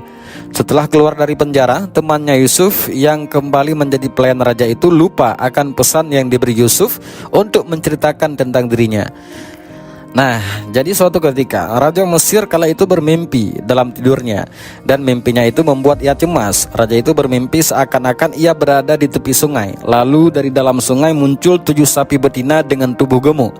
Ketujuh sapi betina itu merasa senang berada di padang rumput yang subur. Setelah muncul 7 sapi gemuk, dalam mimpi raja muncul kembali 7 sapi bertubuh lemas dan kurus. Anehnya, ketujuh sapi yang bertubuh kurus itu bersenang-senang dengan 7 sapi betina yang bertubuh gemuk. Kemudian sapi-sapi bertubuh lemah memakan 7 sapi betina yang gemuk. Dalam mimpi tersebut, kemudian Raja Mesir terbangun dari tidurnya dalam keadaan terkejut. Lalu ia tertidur lagi dan mendapatkan mimpi aneh lagi yang berbeda. Mimpi-mimpi yang raja dapati itu membuatnya khawatir dan cemas. Raja pun menceritakan mimpi yang diperolehnya itu kepada para pembesar kerajaan dan kaumnya. Tetapi tak ada satupun dari mereka yang bisa menakwilkan mimpi sang raja. Dalam situasi tersebut, pelayan raja yang pernah dipenjara bersama Yusuf mengingat bahwa Yusuf mahir dan pandai menafsirkan mimpi. Kemudian ia berkata kepada sang raja dan kaumnya, "Aku akan memberitakan kepada kalian tentang orang yang pandai menakwilkan mimpi itu, maka utuslah aku kepadanya." Raja pun memperbolehkan dan mengutus si pelayan untuk menemui Yusuf alaihissalam di penjara. Setelah itu Yusuf pun dibawa menemui raja. Raja Mesir itu menceritakan mimpinya tentang 7 sapi gemuk dan 7 sapi lemah kepada Yusuf. Di hadapan raja, Yusuf pun menakwilkan bahwa akan datang musim subur dan makmur selama 7 tahun. Setelah itu datanglah musim penceklik yang penuh kesulitan selama 7 tahun pula. Selain menafsirkan mimpi raja, Yusuf pun juga memberikan solusi terbaik bagi mereka untuk mengatasi krisis yang akan terjadi. Beliau memberikan gambaran jelas kepada mereka tentang kondisi yang terjadi ketika datang tahun-tahun dipenuhi dengan kemakmuran dan tahun-tahun yang diwarnai kekeringan atau penceklik. Setelah mendengar kepandaian dan kecermatan Yusuf dalam menakwilkan mimpi dan memberi solusi, Raja Mesir menawarkan Yusuf untuk terlepas dari berbagai tuduhan yang disandarkan kepadanya dan yang membuatnya dimasukkan ke penjara. Namun Yusuf menolak dan meminta raja untuk mengkonfirmasi kebenaran dari tuduhan tersebut terlebih dahulu kepada tuan dan istri tuannya yang terdahulu, yakni Al-Aziz dan Zulaikha. Setelah raja mengkonfirmasi kepada mereka, didapati bahwa tuduhan tersebut adalah palsu dan Yusuf tidaklah bersalah. Yusuf tidak pernah menggoda maupun merayu Zulaikha, melainkan beliau adalah orang yang baik lagi terpuji. Setelah jelas tidak bersalah, Raja Mesir kala itu membebaskan Yusuf dari penjara dan membersihkan nama baiknya yang tercoreng akibat tuduhan palsu. Setelah bebas dari penjara, Raja Mesir berkata kepada Yusuf, "Sesungguhnya kamu mulai hari ini menjadi orang yang berkedudukan tinggi dan dipercayai di sisi kami." Yusuf pun kemudian berkata kepada raja, "Jadikan aku bendaharawan negara Mesir. Sesungguhnya aku adalah orang yang pandai, menjaga dan berpengetahuan." Raja pun memberikan kekuasaan tersebut kepada Yusuf dan percaya bahwa ia akan menjaga amanah yang dibebankan kepadanya. Setelah menjadi orang yang berkedudukan tinggi, Yusuf alaihissalam pun menikah dengan Zulaikha karena tuan terdahulunya itu meninggal dunia, dan Zulaikha telah kembali menjadi wanita yang bermartabat. Dikatakan bahwa Zulaikha juga masih saudara dengan Raja Mesir. Dengan itu Raja Mesir pun mempercayakan jalannya pemerintahan kerajaan Mesir itu kepada Yusuf alaihissalam. Setelah beberapa lama Yusuf alaihissalam memerintah dan kala Mesir dilanda pencekli, 10 saudara Yusuf alaihissalam yang dulunya membuangnya ke dalam sumur itu datang ke istana untuk menukar bahan makanan. Saudara-saudaranya tidak mengenali Yusuf alaihissalam yang telah menjadi penguasa Mesir tersebut karena telah terpisah puluhan tahun. Namun ketika mereka memasuki istana, Yusuf alaihissalam mengenali mereka. Mereka menjelaskan maksud kedatangan mereka, yakni untuk menukar bahan makanan kepada Yusuf alaihissalam karena terjadi musim pencekli. Mereka juga menerangkan keadaan keluarga hingga jumlah anggota keluarga mereka. Yusuf alaihissalam pun memberikan bahan makanan kepada mereka. Tapi Yusuf menyadari bahwa saudara kandungnya, Bunyamin, tidak datang bersama mereka. Kemudian Yusuf meminta mereka untuk kembali ke istana dengan membawa satu saudaranya yang tidak ikut kala itu. Lalu kembalilah saudara-saudara Yusuf ke kampung halaman dan menceritakan kepada ayah mereka, yaitu Nabi Yakub, bahwa penguasa Mesir ingin bertemu dengan saudara mereka, Bunyamin. Mereka juga menyadari bahwa penguasa Mesir tersebut memberi jatah makanan kepada mereka dan bukan barter bahan makanan yang telah mereka tawarkan. Sehingga mereka berkata kepada Nabi Yakub untuk mengizinkan Bunyamin ikut ke istana kerajaan. Sehingga mereka berkata kepada Nabi Yakub untuk mengizinkan Bunyamin ikut ke istana kerajaan supaya bisa mendapatkan jatah makanan lagi. Dengan segala penjelasan dan janji teguh yang dibuat anak-anak Nabi Yakub terhadapnya, kemudian Yakub mengizinkan anak-anaknya untuk membawa Bunyamin kepada penguasa Mesir kala itu, yakni Yusuf alaihissalam. Dibawalah Bunyamin untuk bertemu Yusuf. Saudara-saudaranya yang lain pun membawa barang-barang yang akan ditukar dengan bahan makanan. Setelah mereka sampai di istana untuk berdiskusi terkait penukaran barang, Yusuf bertemu dengan Bunyamin lalu mengungkapkan identitas aslinya. Penguasa Mesir tiba-tiba mengungkapkan bahwa dirinya adalah Yusuf alaihissalam. Saudara-saudara Yusuf alaihissalam keheranan, tapi Yusuf menegaskan, "Akulah Yusuf dan ini saudaraku Bunyamin." Setelah mengetahui bahwa penguasa Mesir adalah Yusuf alaihissalam, lalu Yusuf memerintahkan kepada saudara-saudaranya untuk membawa baju yang kala itu beliau pakai kepada ayahnya, Nabi Yakub. Yusuf alaihissalam pun juga memerintah agar sang ayah, Nabi Yakub, beserta keluarganya yang lain untuk dibawa ke Mesir supaya bisa bertemu dengannya. Demikian Nabi Yakub bersama keluarganya datang ke Mesir untuk menemui dan berkumpul kembali dengan Yusuf alaihissalam setelah puluhan tahun terpisah. Ada ulama yang mengatakan bahwa Yusuf alaihissalam dan Nabi Yakub terpisah selama 35 tahun. Ada juga yang menyebut 83 tahun. Setelah Yusuf alaihissalam menyadari bahwa nikmat yang diberikan Allah kepadanya telah sempurna, yakni menjadi nabi, dengan dirinya yang telah berkumpul lagi dengan keluarganya, serta menjadi penguasa Mesir, beliau juga sadar bahwa kehidupannya di dunia adalah fana. Maka dari itu, Yusuf memohon kepada Allah agar diwafatkan dalam keadaan memeluk Islam dan berharap kelak dipertemukan dengan hamba-hambanya yang soleh. Sebelum Yusuf alaihissalam wafat, Allah terlebih dahulu mewafatkan Nabi Yakub. Dijelaskan bahwa Nabi Yakub menetap di Mesir bersama Yusuf selama 17 tahun. Sebelum wafat, Nabi Yakub berwasiat kepada Yusuf agar mengebumikannya di wilayah Syam, di sisi makam kakek dan ayahnya, yaitu Ibrahim dan Ishak. Dan demikian, Nabi Yakub pun wafat pada usia sekitar 140 tahun. Beberapa tahun setelah kepergian ayahnya, Yusuf juga dipanggil oleh Allah ke hadapannya. Beliau wafat dan juga dikebumikan di tempat pemakaman orang tuanya. Yusuf alaihissalam diketahui wafat pada usia 120 tahun. Sahabat Tafakkur Fiddin yang Allah muliakan, sekarang kita bahas Nabi yang ke-12, yaitu Nabi Ayub alaihissalam. Nabi Ayub merupakan seorang nabi yang dianugerahi kekayaan harta yang melimpah. Kekayaan Nabi Ayub meliputi hewan ternak seperti unta, sapi, kambing, kuda, dan keledai. Allah kemudian memberikan cobaan penyakit kepada Ayub. Nabi Ayub alaihissalam adalah seorang putra Ish bin Ishak bin Ibrahim. Selain kaya harta, Nabi Ayub juga dikenal dengan sifatnya yang penuh kedermawanan. Kekayaan yang ia miliki, ia pergunakan untuk kebaikan seperti disumbangkan kepada fakir miskin, untuk membantu anak yatim, memuliakan tamu-tamunya, dan lain-lain. Jelaskan juga bahwa ia adalah nabi yang penyabar atas segala ujian yang dihadapi.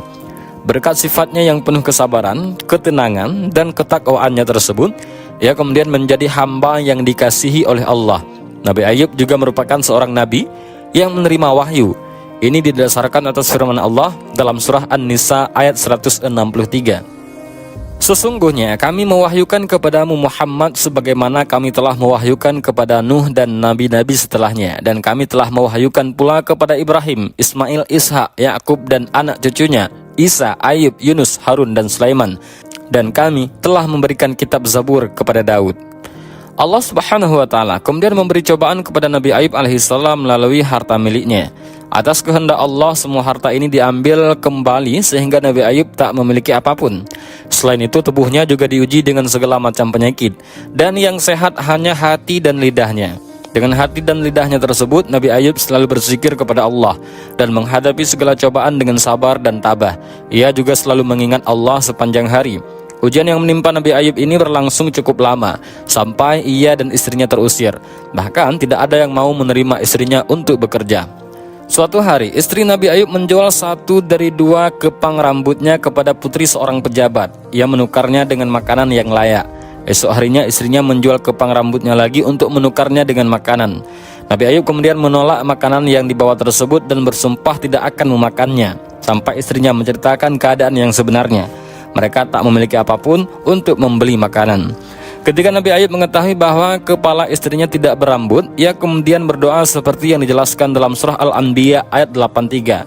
Dan ingatlah kisah Ayub ketika dia berdoa kepada Tuhannya, "Ya Tuhanku, sungguh aku telah ditimpa penyakit, padahal Engkau Tuhan yang Maha Penyayang dari semua yang penyayang." Kemudian Allah juga berfirman dalam surah Al-Anbiya ayat 84.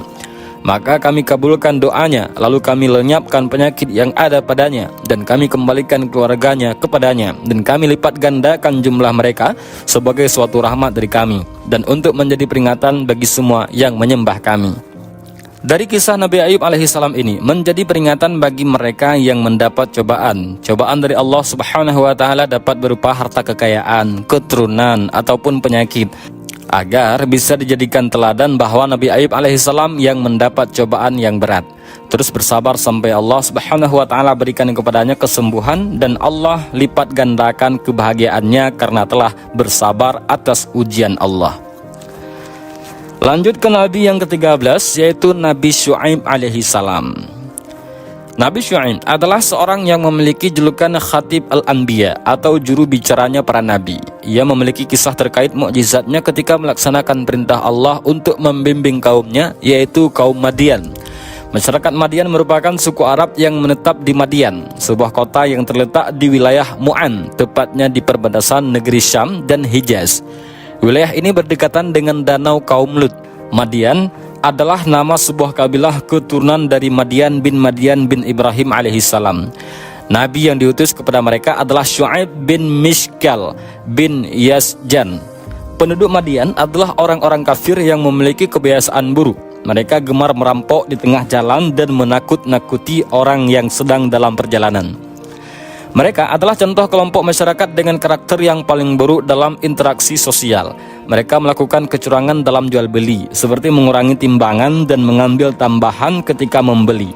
Kaum Madian menyembah sebatang pohon yang dikelilingi kebun-kebun yang dikenal dengan Aikah. Allah mengutus seorang laki-laki dari kalangan mereka, yakni Nabi Syuaib. Dia mengajak kaum Madian untuk hanya menyembah Allah dan tidak menyekutukannya. Nabi Syuaib juga melarang perbuatan keji dan tercela. Sebahagian dari kaumnya beriman, tetapi kebanyakan tetap dalam kekafiran, hingga Allah menimpakan azab yang sangat pedih kepada kaum Madian. Berkaitan dengan ini, Allah berfirman dalam surat Al-A'raf ayat 85. Dan kami telah mengutus kepada penduduk Madian saudara mereka, yaitu Syuaib. Ia berkata, "Wahai kaumku, sembahlah Allah, tidak ada Tuhan bagi kalian selain Dia. Sesungguhnya telah datang kepada kalian bukti yang nyata dari Tuhan kalian." Ibnu Katsir menjelaskan, melalui ayat tersebut Allah telah memberikan bukti kebenaran melalui mukjizat yang diberikan kepada Nabi Syuaib. Walaupun berita tentang mukjizat beliau tidak sampai kepada kita secara detail, ayat tadi telah membuktikan adanya mukjizat itu meskipun bersifat umum. Kaum Madian tidak mengindahkan perintah Nabi Syuaib alaihissalam, bahkan mencemoohnya. Mereka menganggap Nabi Syuaib sudah gila dan perkataannya dusta belaka. Mereka juga menentang Nabi Syuaib agar Allah menyegerakan azabnya seperti yang dikisahkan oleh Nabi Syuaib alaihissalam. Kemudian Nabi Syuaib pun berdoa kepada Allah agar menurunkan azab kepada Madian. Akhirnya Allah mengabulkan doa tersebut dan menurunkan azab yang pedih kepada kaum Madian sebagai balasan atas dosa dan keingkaran mereka. Dikatakan azab tersebut mulanya diturunkan dalam beberapa tahap, seperti hembusan udara panas yang kering dan membuat mereka dahaga. Terjadinya gempa bumi yang dahsyat hingga akhirnya membinasakan kaum Madian. Sementara itu Nabi Syuaib alaihissalam dan orang-orang yang beriman diberi perlindungan oleh Allah Subhanahu wa taala sebagaimana dijelaskan dalam firman-Nya dalam surah Hud. Sahabat Tafakur Fiddin yang Allah muliakan, sekarang kita bahas Nabi yang ke-14, yaitu Nabi Musa alaihissalam. Nabi Musa alaihissalam memiliki kisah hidup yang penuh pelajaran. Beliau juga memiliki mukjizat yang mengagumkan. Nabi Musa alaihissalam juga seorang nabi sekaligus rasul yang diutus kepada Bani Israel. Tugas utama Nabi Musa alaihissalam adalah untuk membawa Bani Israel keluar dari Mesir. Nabi Musa hidup sekitar tahun 1572 sampai 1408 sebelum Masehi. Ia diangkat menjadi nabi sekitar tahun 1450 sebelum Masehi. Nabi Musa adalah menantu Nabi Syuaib karena ia menikahi putri Syuaib yang bernama Syafura.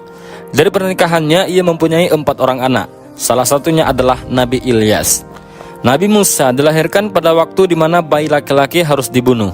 Aturan ini dibuat oleh raja kala itu, Raja Fir'aun.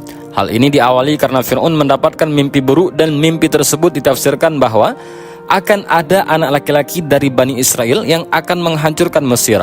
Oleh karena itu, sejak ibu Nabi Musa hamil, ia berusaha menyembunyikannya. Dengan kehendak Allah, perut ibu Musa tetap tidak membesar dan tidak menunjukkan tanda-tanda kehamilan. Tidak ada anggota pasukan Fir'aun yang mengetahui keberadaannya hingga saat kelahiran Musa. Ibu Nabi Musa terus mengkhawatirkan anaknya hingga datanglah ilham dari Allah. Susuilah dia Musa, jika engkau khawatir terhadapnya, maka hanyutkan dia ke sungai Nil. Janganlah engkau takut dan bersedih, sungguh kami akan mengembalikannya kepadamu dan menjadikannya salah seorang rasul. Kemudian ibunda Nabi Musa alaihissalam memasukkan bayi Nabi Musa ke dalam peti yang dihanyutkan ke sungai Nil. Peti itu kemudian ditemukan oleh permaisuri Fir'aun, yaitu Asiyah. Melihat bayi tampan di dalamnya, Asiyah ingin mengangkatnya menjadi anak. Meskipun Fir'aun ingin membunuh bayi itu, sang permaisuri membujuknya, menyebutnya sebagai penyejuk mata dan berharap bayi tersebut bisa bermanfaat dan diangkat menjadi anak. Fir'aun pun setuju, dan bayi Musa diasuh oleh sang permaisuri. Ketika bayi Musa menangis kelaparan, para dayang mencerikan ibu susu. Tetapi Musa menolak untuk menyusu kepada siapapun. Kakak Nabi Musa memperkenalkan ibu kandung Nabi Musa kepada para dayang, dan Nabi Musa pun dengan senang hati menyusu dari ibunya. Ibu Nabi Musa diberi hadiah dan upah. Selain itu, ibu Nabi Musa juga merawatnya sampai dewasa, sesuai dengan janji Allah. Nabi Musa tumbuh sebagai pemuda tampan, perkasa dan pemberani.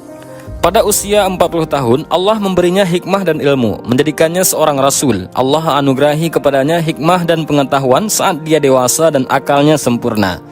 Jadi, pada suatu hari, Nabi Musa memasuki kota Memphis dan membantu seorang dari Bani Israel ketika bertengkar dengan orang Mesir.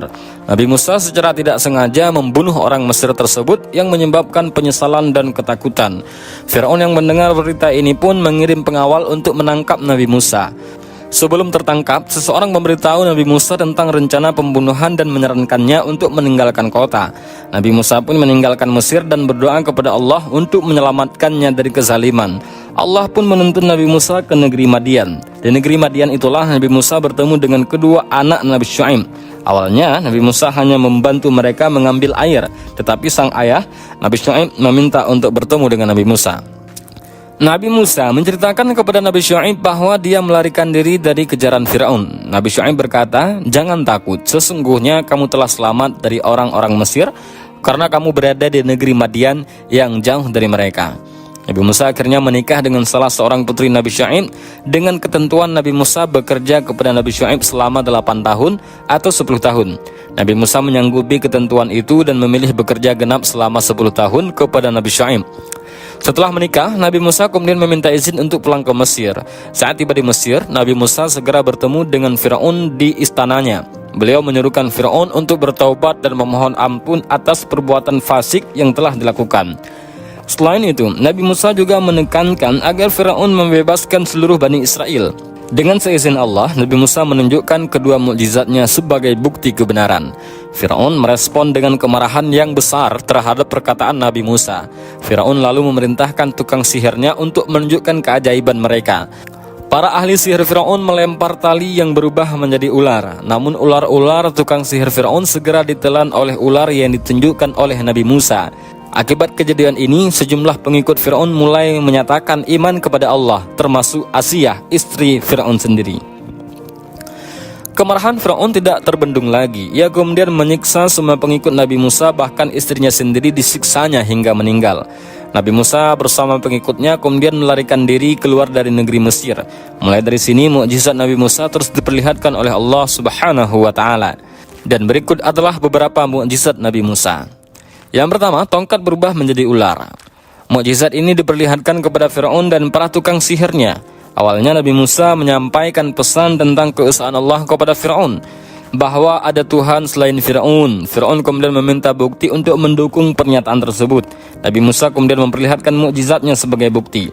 Tetapi Firaun malah menuduh bahwa yang terjadi hanyalah akibat dari sihir. Hal ini terekam dalam Al-Quran surah Al-A'raf ayat 107. Maka dia jatuhkan tongkatnya, lalu seketika itu juga ia berubah menjadi ular yang jelas. Seketika itu tongkat menjadi ular jantan, terbang ke langit setinggi 1 mil. Kemudian ia turun menuju kepada Firaun. Maka waktu itu Firaun berkata, "Demi Tuhan yang telah mengutus engkau, ambillah ular ini." Maka Nabi Musa mengambilnya, lalu ular itu kembali menjadi tongkat. Mukjizat yang kedua yaitu tangan yang bercahaya. Dikisahkan Firaun meminta bukti yang lain. Kemudian Nabi Musa mengeluarkan tangannya dari dalam lubang leher bajunya. Tiba-tiba tangan yang sebelumnya berwarna hitam, sesuai warna kulitnya yang kehitam-hitaman, menjadi bercahaya putih gemerlapan, yang tampak jelas bagi orang-orang yang melihatnya ketika itu. Bukan karena belang atau penyakit, tetapi putih karena sangat bercahaya. Hal ini dikisahkan melalui Al-Quran surah Al-A'raf ayat 108. Dia menarik tangannya, tiba-tiba tangan itu menjadi putih bercahaya bagi orang-orang yang melihatnya. Dan mukjizat Nabi Musa yang ketiga adalah tongkat yang bisa membelah laut. Bani Firaun saat mengalami kesulitan meminta pertolongan kepada Nabi Musa alaihissalam agar terbebas dari penderitaan dan bersumpah untuk patuh kepada perintah Allah. Meski demikian, mereka terus melanggar janjinya. Walaupun Nabi Musa telah menunjukkan mukjizatnya, Firaun tetap menolak kebenarannya. Akibatnya, Allah memerintahkan Nabi Musa untuk meninggalkan Mesir. Namun Bani Firaun masih terus mengejar Nabi Musa.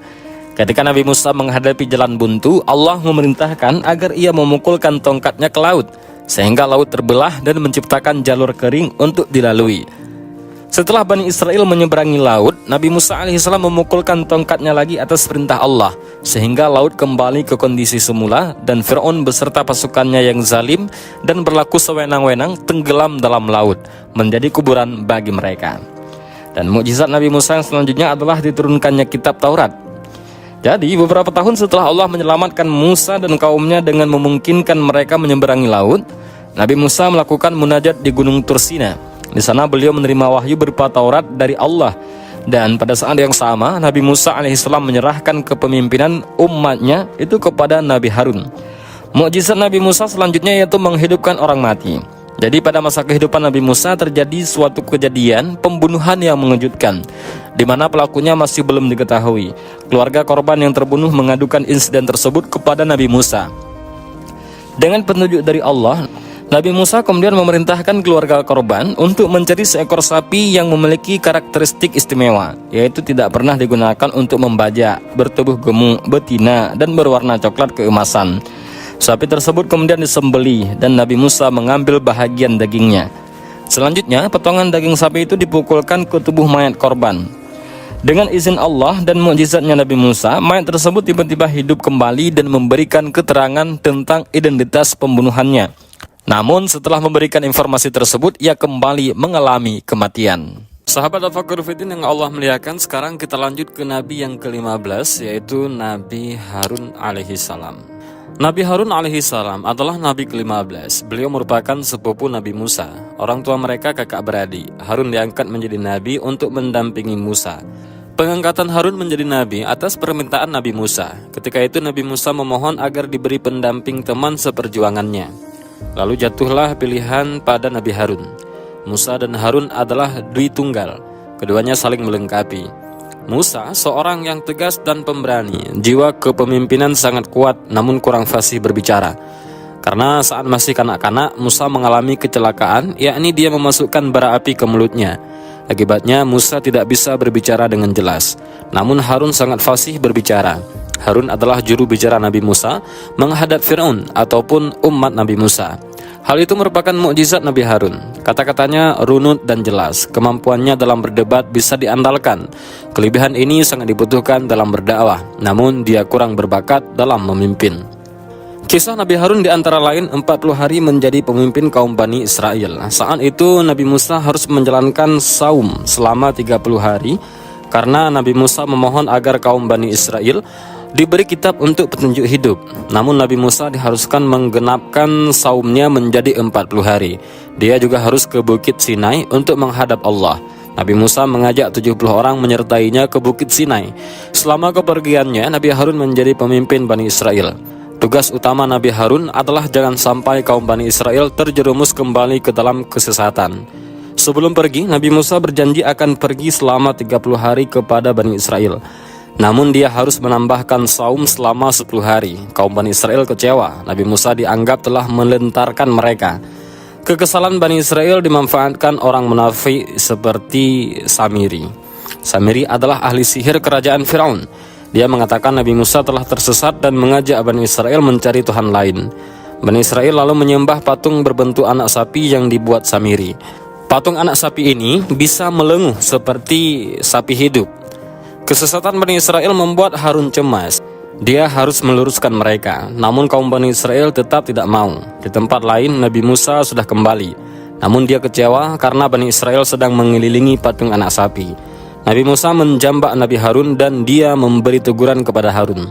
Harun tidak bisa melawan karena jumlah Bani Israel banyak. Lantas Nabi Musa mendatangi Samiri dan mengusirnya. Umat Bani Israel lantas kembali lagi menyembah Allah. Kisah Nabi Harun lainnya yakni saat menemani Nabi Musa menghadap Fir'aun. Mereka mendatangi Fir'aun untuk menyampaikan Taurat, kitab suci dari Allah untuk umat Nabi Musa, Bani Israel. Namun Fir'aun murka dan mengancam Nabi Musa dan Nabi Harun. Keduanya mendapat perintah untuk meninggalkan Mesir. Fir'aun dan pasukannya mengejar rombongan Nabi Musa. Nabi Harun tetap setia mendampingi. Langkah mereka dan rombongan terhenti karena adanya Laut Merah. Nabi Harun meyakinkan Bani Israel yang mulai gelisah. Atas kehendak Allah, laut terbelah membentuk jalanan. Nabi Musa dan Nabi Harun memerintahkan kaumnya menyeberang. Tidak lama setelah itu, Nabi Harun sakit dan meninggal di Bukit Hawur. Dan Nabi Musa pun berduka. Dan sekarang kita lanjut ke bahas kisah Nabi yang ke-16, yaitu Nabi Zulkifli. Nabi Zulkifli alaihi salam merupakan keturunan dari Nabi pula, yaitu Nabi Ayub alaihi salam. Ia merupakan seorang raja yang dikenal sabar dan adil. Nama asli Nabi Zulkifli adalah Bashar. Terkait kisahnya dijelaskan dalam sejumlah ayat Al-Quran pada surah Al-Anbiya ayat 85-86 dan surah Shad ayat 48. Nabi Zulkifli naik tahta karena menang sayembara dari raja sebelumnya. Kala itu calon raja harus bisa berpuasa siang hari, beribadah di malam hari serta menahan amarah. Sebagai utusan Allah, sudah sepantasnya Nabi Zulkifli terpilih menjadi seorang raja di Syam. Penamaan Zulkifli ia dapat seusai menyandang tahta raja. Jadi sebagai seorang raja, tentunya Nabi Zulkifli memiliki kekuasaan dan hak untuk melakukan apa saja di negerinya. Namun hal tersebut tidak menjadikan beliau tinggi hati dan semena-mena. Nabi Zulkifli sempat bertemu dengan iblis. Ia datang untuk menggoda dan meruntuhkan kesabaran Zulkifli.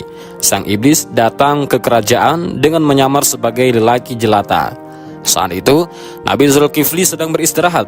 Ia lalu meminta perwakilan untuk menemuinya. Namun iblis yang menyamar tersebut tetap menginginkan bertemu langsung dengan Nabi Zulkifli alaihi salam. Padahal sebagai raja, beliau sudah disibukkan oleh urusan mengurus rakyatnya. Nabi Zulkifli akhirnya tetap datang di ruang pengadilan istana, tetapi laki-laki jelata tersebut tidak kunjung ada. Keesokan harinya, iblis tersebut kembali datang dan mencoba kesabaran Nabi Zulkifli alaihissalam. Nabi Zulkifli tanpa merasa marah tetap mencoba menghampirinya, walaupun akhirnya tidak ada lagi. Keberadaannya ini disebutkan oleh Allah dalam Al-Quran surah Al-Anbiya ayat 85-86. Dan ingatlah kisah Ismail, Idris dan Zulkifli. Semua mereka termasuk orang-orang yang sabar. Kami telah memasukkan mereka ke dalam rahmat kami. Sesungguhnya mereka termasuk orang-orang yang soleh. Selain dikenal sebagai sosok yang sabar, Zulkifli alaihi salam juga memiliki mukjizat berupa doa yang mustajab. Hal itu terjadi berkat kesabaran, kejujuran, dan sikapnya yang selalu menepati janji. Terbukti ketika perang bersama pengikutnya dan jumlah pasukan berbanding terbalik dengan musuh, beliau berhasil memenangkan peperangan. Kemenangan itu diperoleh atas izin Allah Subhanahu wa Ta'ala, dan bahkan tidak ada satupun pasukannya yang tewas. Lalu keistimewaan yang lainnya yang dimiliki oleh Nabi Zulkifli alaihi salam sebagai seorang raja sekaligus hamba Allah ialah pada siang hari ia berpuasa, mengurus penduduk, dan beristirahat. Beberapa riwayat mengatakan istirahat yang dilakukan oleh Nabi Zulkifli merupakan sebuah ibadah. Sementara itu pada malam hari Nabi Zulkifli alaihi salam terus beribadah. Sahabat Tafakkur Fiddin yang Allah muliakan, sekarang kita lanjut ke Nabi yang ke-17, yaitu Nabi Daud alaihi salam. Nabi Daud alaihissalam adalah salah satu nabi dan rasul yang namanya disebutkan dalam Al-Quran. Dirinya dikenal sebagai raja yang cerdas, kuat, dan pemberani. Nabi Daud alaihissalam memiliki suara yang sangat indah. Siapapun yang mendengarkannya akan tertarik pada beliau. Dalam Al-Quran, cerita mengenai Nabi Daud tersemat dalam surah Al-Baqarah, Al-Anbiya, An-Namal, Saba, dan Shad. Sebagai seorang raja yang adil, ia memerintah rakyatnya berdasarkan hukum Allah dan membela orang-orang yang tertindas.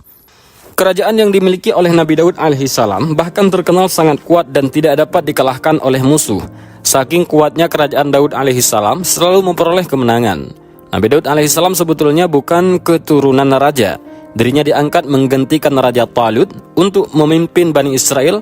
Rakyat Daud alaihissalam menjalani kehidupan yang sangat bahagia ketika dirinya memimpin. Nabi Daud alaihissalam tinggal di kota Bethele, Palestina. Meski dirinya seorang raja, Nabi Daud tidak pernah terlena akan kekayaannya. Ia selalu bersyukur atas apa yang diberikan oleh Allah Subhanahu wa Ta'ala. Salah satu mukjizat Nabi Daud alaihissalam adalah melunakkan besi layaknya lilin dan mengubah bentuk besi-besi itu tanpa api atau peralatan apapun. Mukjizat yang dimilikinya sebagai pembukti bahwa Nabi Daud alaihissalam adalah Rasul Allah dan melemahkan musuh-musuhnya. Dengan mukjizatnya itu, Nabi Daud mampu membuat baju besi yang dimodifikasi sedemikian rupa. Bajunya dapat membuat pemakaiannya lebih bebas, bergerak, dan tidak kaku. Dan sekarang kita masuk ke kisah Nabi yang ke-18, yaitu Nabi Sulaiman alaihissalam. Nabi Sulaiman alaihissalam adalah satu dari 25 nabi dan rasul yang disebutkan dalam Al-Quran. Sebagai utusan Allah, tentu Nabi Sulaiman dikaruniai mukjizat. Salah satu mukjizat Nabi Sulaiman yang umum dikenal ialah dapat berbicara kepada hewan dan memahami bahasanya. Rasul bersabda, Nabi Sulaiman keluar menemui orang-orang dan melihat mereka sedang meminta diturunkan hujan. Di antara mereka ada seekor semut yang mengadahkan tangannya ke langit. Lantas Nabi Sulaiman berkata, "Pulanglah, doa kalian telah dikabulkan karena seekor semut." Kemampuan Nabi Sulaiman memahami bahasa semut tercantum dalam surat An-Naml ayat 18-19. Hingga ketika mereka sampai di lembah semut, berkatalah seekor semut, "Wahai semut-semut, masuklah ke dalam sarang-sarangmu, agar kamu tidak diinjak oleh Sulaiman dan bala tentaranya, sedangkan mereka tidak menyadari." Maka dia Sulaiman tersenyum lalu tertawa karena mendengar perkataan semut itu. Nabi Sulaiman alaihissalam merupakan putra dari Nabi Daud, sehingga dia mewarisi kekuasaan sekaligus kenabian dari sang ayah. Selain itu, Nabi Sulaiman juga dipandang sebagai nabi terbesar setelah Nabi Musa dan Nabi Daud. Selain berbicara dengan semut, Nabi Sulaiman juga dapat berkomunikasi dengan burung. Hal ini dilakukannya ketika sang ayah wafat. Nabi Sulaiman memanggil para burung untuk melindungi orang-orang yang mengantarkan jenazah Nabi Daud dari panasnya cahaya matahari. Dalam surah An-Naml ayat 16, Allah berfirman, "Dan Sulaiman telah mewarisi Daud, dan dia Sulaiman berkata, wahai manusia, kami telah diajari bahasa burung dan kami diberi segala sesuatu. Sungguh, semua ini benar-benar karunia yang nyata." Mukjizat lainnya yang dimiliki Nabi Sulaiman ialah mampu menundukkan jin sehingga mereka bekerja di bawah perintahnya dan menjadi bala tentara. Selain itu, para jin juga bekerja membantu Nabi Sulaiman membangun gedung-gedung tinggi serta pekerjaan berat lainnya. Dalam surah Saba ayat 13 dijelaskan terkait para jin yang membantu Nabi Sulaiman. Mereka para jin itu bekerja untuk Sulaiman sesuai dengan apa yang dikehendakinya, di antaranya membuat gedung-gedung yang tinggi, patung-patung, piring-piring yang besarnya seperti kolam, dan periuk-periuk yang tetap berada di atas tungku. Bekerjalah wahai keluarga Daud untuk bersyukur kepada Allah, dan sedikit sekali dari hamba-hambaku yang bersyukur. Tak sampai di situ, Nabi Sulaiman alaihissalam bahkan mampu memerintahkan angin agar tunduk dan menaikinya bersama bala tentaranya. Hal ini dijelaskan dalam surah Sad ayat 36. Kemudian kami tundukkan kepadanya angin yang berhembus dengan baik menurut kemana saja yang dikehendakinya. Wafatnya Nabi Sulaiman terjadi ketika beliau mendatangi sebuah pohon yang tumbuh di Baitul Maqdis. Atas kuasa Allah, Nabi Sulaiman berbicara dengan pohon tersebut. Seperti dinukil dari buku kisah para nabi susunan Ibnu Katsir, pohon yang dikenal sebagai Kharubah itu mengatakan dirinya tumbuh untuk meruntuhkan masjid tempatnya berdiri. Nabi Sulaiman lantas berkata, Allah tidak mungkin meruntuhkan masjid ini selama aku masih hidup. Itu artinya kamu tumbuh untuk mengabarkan kematianku. Nabi Sulaiman kemudian mencabut pohon tersebut serta menanamnya di pagar miliknya. Setelah itu beliau masuk ke dalam mihrab dan mengerjakan salat dengan bersandar pada tongkatnya. Pada sejumlah sumber dikatakan bahwa tongkat tersebut dibuat Nabi Sulaiman dengan bahan dasar pohon Kharubah yang sempat ia cabut. Kemudian Nabi Sulaiman wafat tanpa diketahui oleh jin yang bekerja untuknya. Kisah wafatnya Nabi Sulaiman itu diabadikan pada surah Saba ayat 14. Maka ketika kami telah menetapkan kematian atasnya Sulaiman, tidak ada yang menunjukkan kepada mereka kematiannya itu kecuali rayap yang memakan tongkatnya. Maka ketika dia telah tersungkur, taulah jin itu bahwa sekiranya mereka mengetahui yang gaib, tentu mereka tidak tetap dalam siksa yang menghinakan. Sahabat Tafakkur Fiddin yang Allah muliakan, sekarang kita lanjut ke Nabi yang ke-19, yaitu Nabi Ilyas alaihissalam. Ada dua pendapat yang menerangkan keturunan Nabi Ilyas. Pendapat pertama menyebutkan Nabi Ilyas adalah anak dari Yasin bin Pinehas bin Eleazar bin Harun. Ada pula yang menyebut beliau keturunan Azer bin Eleazar bin Harun bin Imran. Nabi Ilyas diutus kepada Bani Israel di wilayah Ba'laba, bahagian barat Damaskus. Ada riwayat menarik mengenai Nabi Ilyas alaihissalam ini. Kisah Nabi Ilyas dan kaumnya itu tercantum dalam surah As-Saffat ayat 123 sampai 128. Dan riwayat itu Allah Subhanahu wa taala terangkan secara singkat. Dijelaskan bahwa Allah mengutus Nabi Ilyas kepada Bani Israel. Beliau diperintah untuk menyerukan ajaran Allah kepada mereka yang kala itu menyembah patung atau berhala yang bernama Baal. Nabi Ilyas pun menjalankan tugas dari Allah dengan sungguh-sungguh. Tetapi kaumnya terus menentang dan raja mereka mengancam akan membunuhnya. Karena itulah Nabi Ilyas pergi ke gunung Qaisiyun untuk bersembunyi. Dikatakan bahwa ia bersembunyi di sebuah gua dan baru kembali setelah 10 tahun, hingga raja itu meninggal dan digantikan dengan raja lain. Kemudian ia keluar dari sana bersama seseorang yang diyakini adalah Nabi Ilyas alaihissalam. Nabi Ilyas kembali mengajak raja Bani Israel yang baru kepada ketauhidan Allah, tetapi tetap ditolak. Padahal banyak dari rakyatnya yang mau beriman kepada Allah. Diperkirakan lebih dari 10.000 orang. Namun raja itu menegaskan untuk tidak menerima ajaran Nabi Ilyas dan memerintahkan tentaranya untuk membunuh hingga lenyap siapa saja dari Bani Israel yang beriman kepada Allah.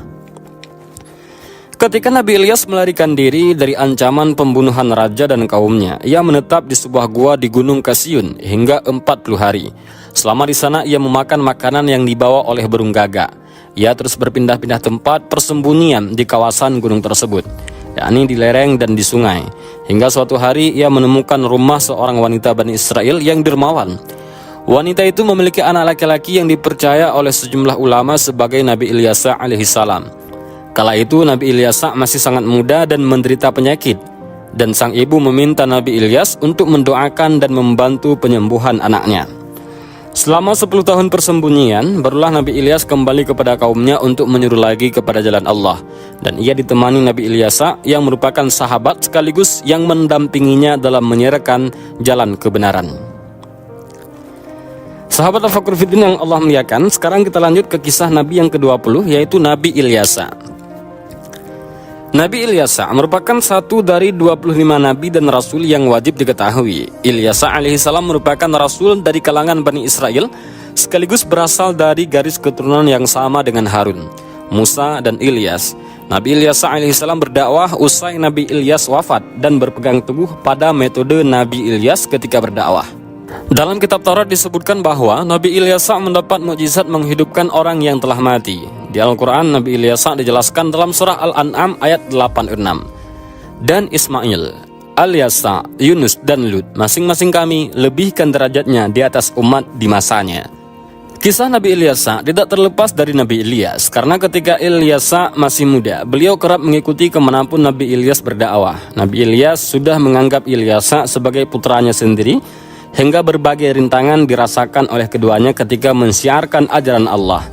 Adapun mengenai kelahiran Nabi Ilyas, tidak banyak sumber yang menceritakannya. Namun Nabi Ilyas diketahui lahir dari keluarga sederhana. Nabi Ilyas sempat menderita sakit keras dan hanya ditemani oleh sang ibu yang terus berusaha untuk kesembuhannya. Badannya kurus kering karena penyakit yang dideritanya. Sepanjang hari Nabi Ilyas hanya terbujur lemas di kasur. Sang ibu bahkan hampir putus asa karena putranya tak kunjung sembuh. Namun Ilyas tetap tabah dan percaya dirinya bisa sembuh dari penyakit yang dideritanya. Nama Ilyas disebut dalam kisah Ilyas saat beliau dikejar oleh kaumnya dan bersembunyi di rumah Ilyas. Kemungkinan besar Ilyas tinggal di sekitar lembah sungai Yordania. Saat Nabi Ilyas bersembunyi di rumah Ilyas, usia Nabi Ilyas masih sangat belia dan menderita sakit. Atas izin Allah, Nabi Ilyas membantu menyembuhkan penyakit Nabi Ilyas hingga akhirnya beliau terus mendampingi Ilyas dalam berdakwah. Wafatnya Nabi Ilyas ketika dirinya berpindah dari Damaskus ke Palestina dan menetap di sana saat usianya menginjak 90 tahun.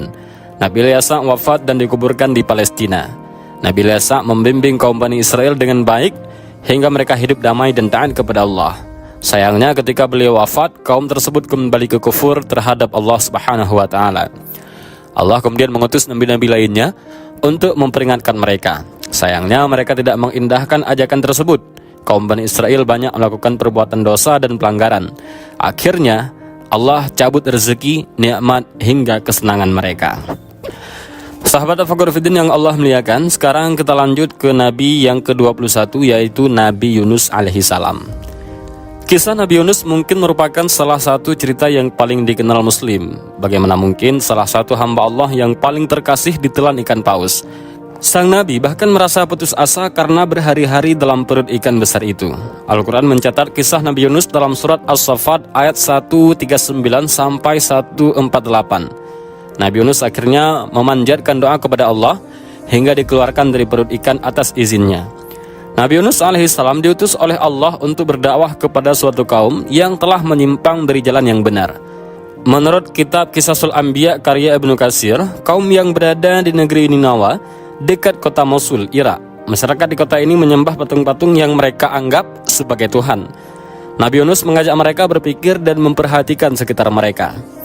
Salah satunya, apakah pantas patung-patung tersebut disembah? Bukankah yang menciptakan alam dan isinya harusnya yang disembah? Nabi Yunus kemudian juga mengajarkan kepada mereka bahwa Allah lah Tuhan yang harusnya mereka sembah. Namun bukan sambutan baik yang Nabi Yunus dapatkan, melainkan penolakan. Kaum tersebut menilai bahwa Nabi Yunus adalah orang asing dan bukan dari golongan mereka. Tak ada hubungan kekerabatan yang antara Nabi Yunus dan mereka. Sebab kaum tersebut tak menerima ajaran Nabi Yunus. Nabi Yunus bercerita kepada mereka tentang kisah-kisah orang terdahulu yang mengingkari dan menentang Allah.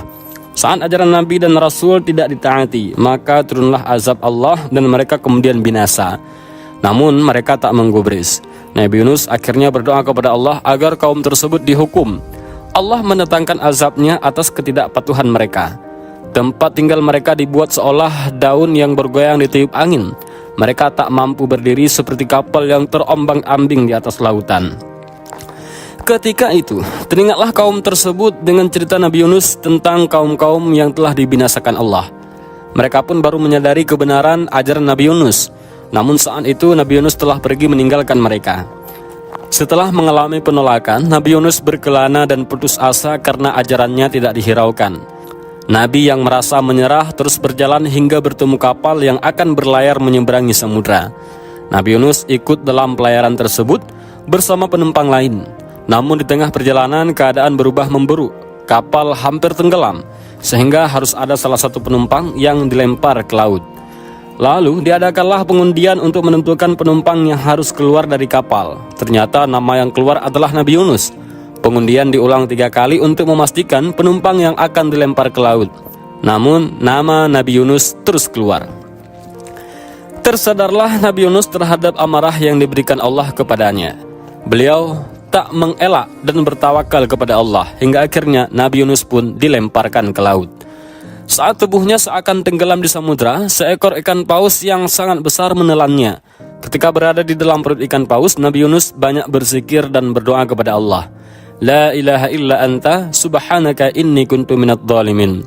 Tidak ada Tuhan selain Engkau, Maha Suci Engkau, sesungguhnya aku termasuk orang-orang yang zalim. Setelah 40 hari lamanya, Allah memerintahkan ikan paus untuk mengeluarkan Nabi Yunus ke sebuah daratan yang kering tandus. Di tempat tersebut Nabi Yunus menemukan makanan sebagai karunia dari Allah Subhanahu wa taala. Di sana Nabi Yunus juga akhirnya bertemu kembali dengan kaum yang telah bertaubat setelah sebelumnya menolak ajarannya. Mereka hidup damai dalam agama Allah. Kisah Nabi Yunus ini tertulis dalam Al-Quran dalam surah As-Saffat ayat 139 sampai 148. Dan itulah kisah Nabi Yunus yang banyak memiliki hikmah. Di antaranya Allah Maha Kuasa menurunkan azab dan mencabut azab kepada siapa yang dikehendakinya.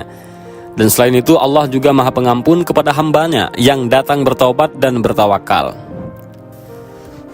Sahabat Tafakkur Fiddin yang Allah muliakan, sekarang kita lanjut ke kisah Nabi yang ke-22, yaitu Nabi Zakaria. Nabi Zakaria alaihissalam adalah keturunan dari Nabi Sulaiman alaihissalam. Seluruh usianya dipergunakan untuk menyuruh kaum Bani Israel agar bertakwa kepada Allah. Tapi mereka malah membangkang. Hingga usia senja, Nabi Zakaria alaihissalam tak kunjung diberi keturunan. Padahal ia sangat berharap memiliki anak yang kelak bisa meneruskan dakwahnya. Nabi Zakaria alaihissalam terus berdoa siang malam.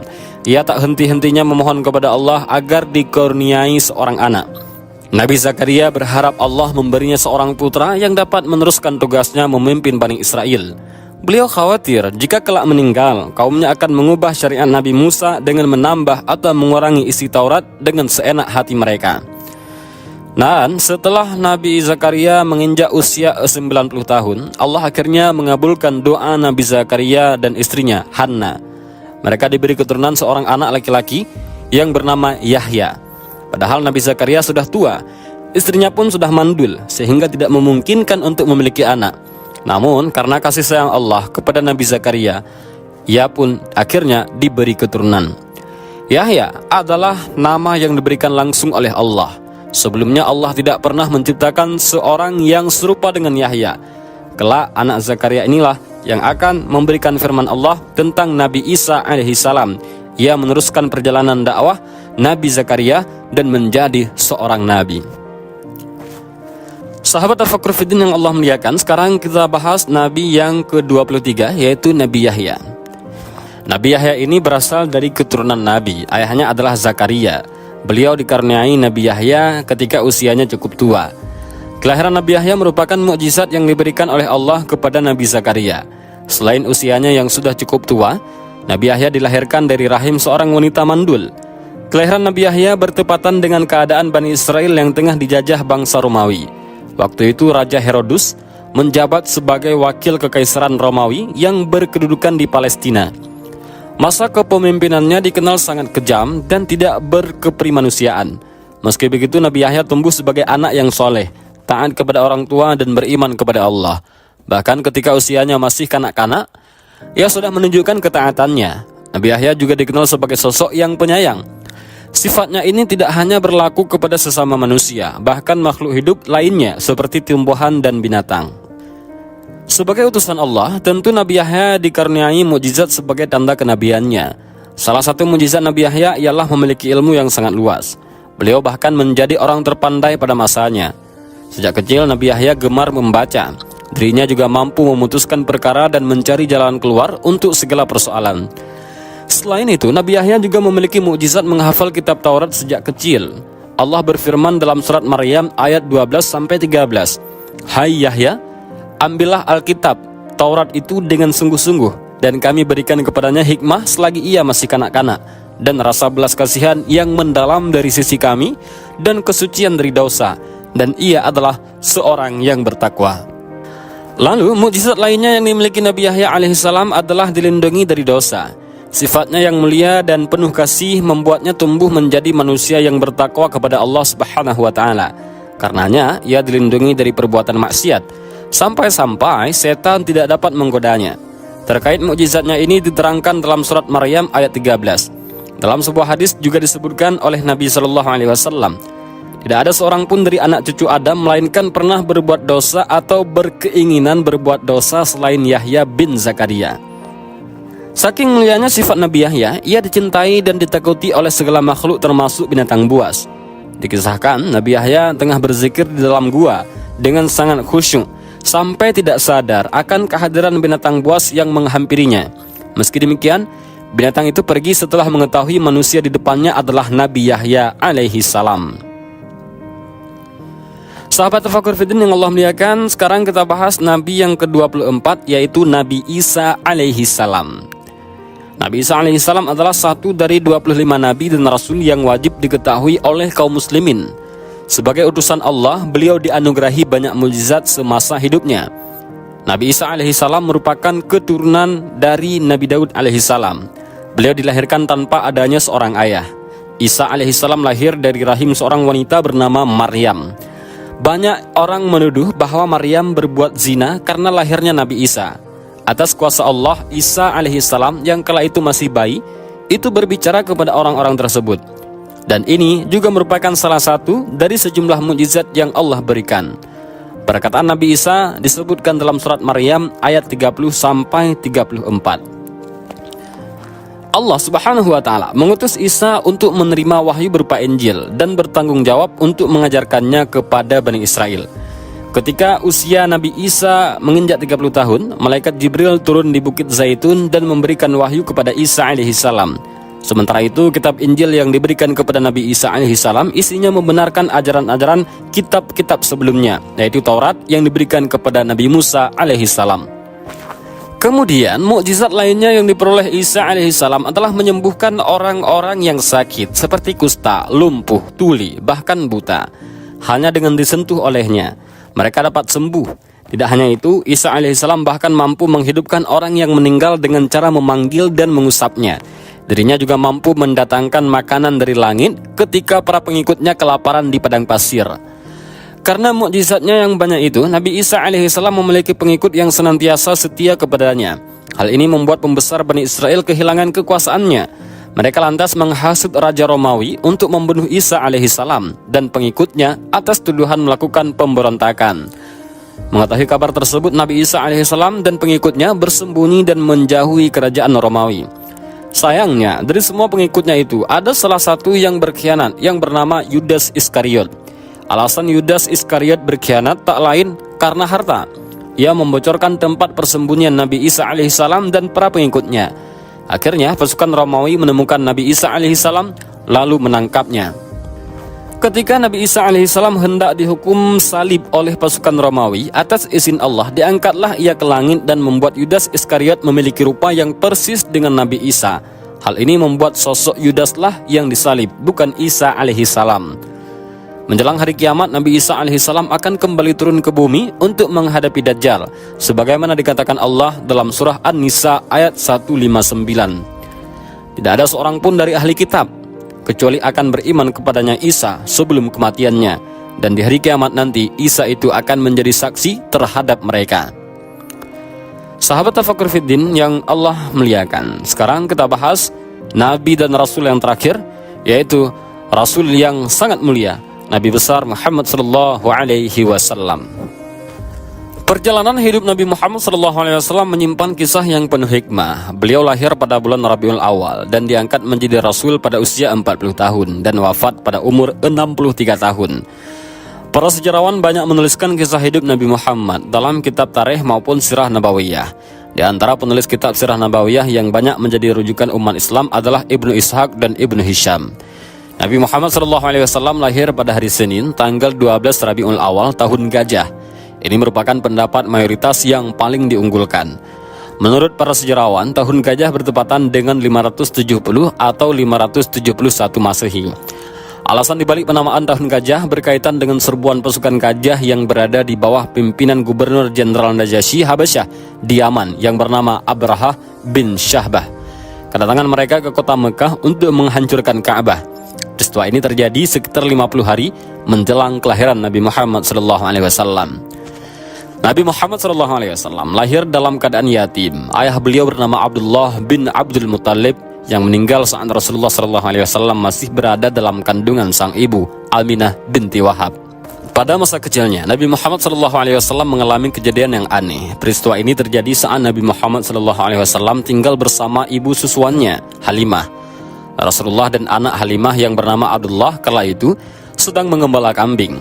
Namun tiba-tiba dua malaikat mendatanginya dan membawa Nabi Muhammad agak jauh dari tempat beliau mengembala. Abdullah sambil tergopoh-gopoh dan menangis menceritakan kepada ibunya bahwa Rasulullah ditangkap oleh dua orang laki-laki berpakaian putih. Keduanya membaringkan lalu membelah perut Nabi Muhammad SAW dan membolak-balikkan atasnya. Sekitar umur 6 tahun, sang ibunda wafat. Nabi Muhammad menjadi yatim piatu selepas itu. Menurut riwayat Ibnu Abbas, ibunda Nabi Muhammad wafat saat dalam perjalanan pulang ke Mekah usai mengajak Nabi menjenguk paman-pamannya dari Bani Adi bin An-Najjar di Madinah. Di sanalah tempat sang ayah dikebumikan.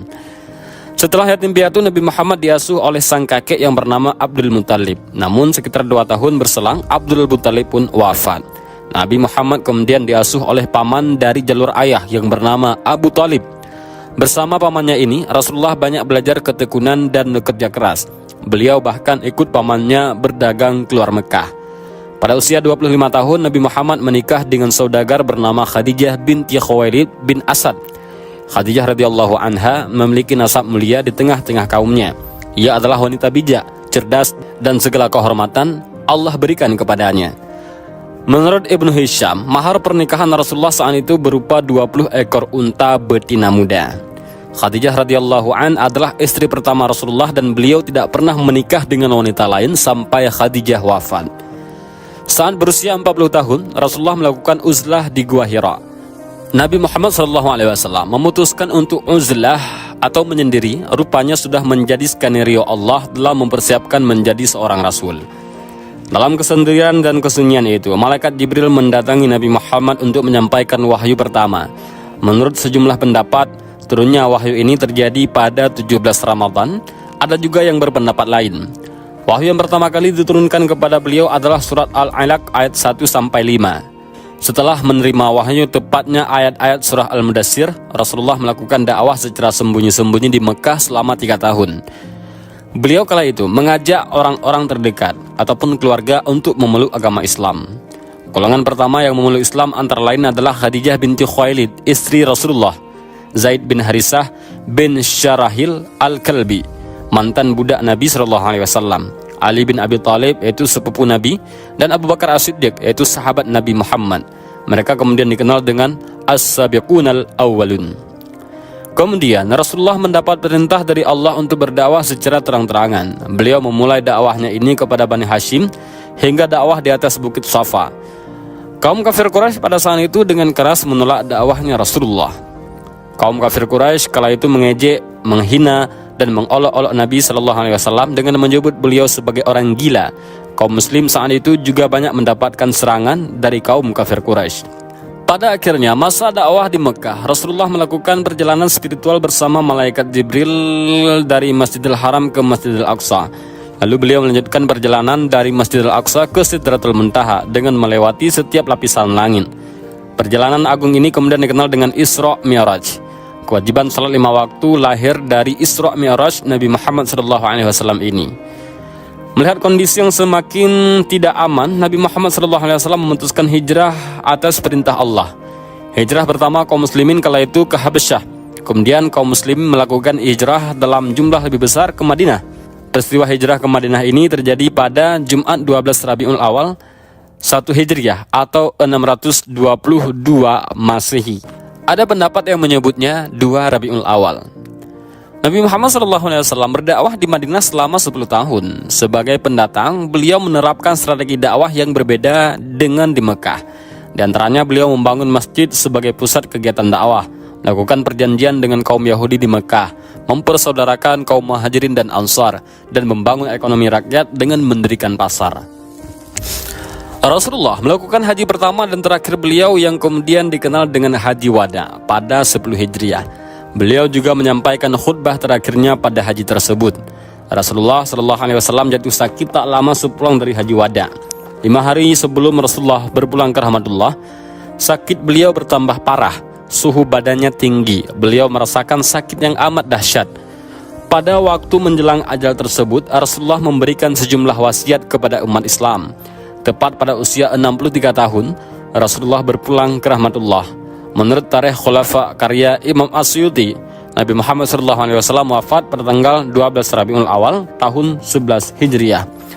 Ada perbedaan pendapat mengenai tahun wafatnya Nabi. Ada yang menyebut itu tahun 11 Hijriah, dan ada juga yang menyebut tahun 10 Hijriah. Dan demikianlah kisah dari 25 Nabi. Dari yang pertama Nabi Adam alaihissalam sampai yang terakhir Nabi Muhammad SAW. Mudah-mudahan dengan kita mendengar seluruh kisah para Nabi, ada pelajaran yang bisa kita ambil dan ada hikmah yang bisa kita petik. Mudah-mudahan video ini bermanfaat. Allahu a'lam bishawab. Assalamualaikum warahmatullahi wabarakatuh.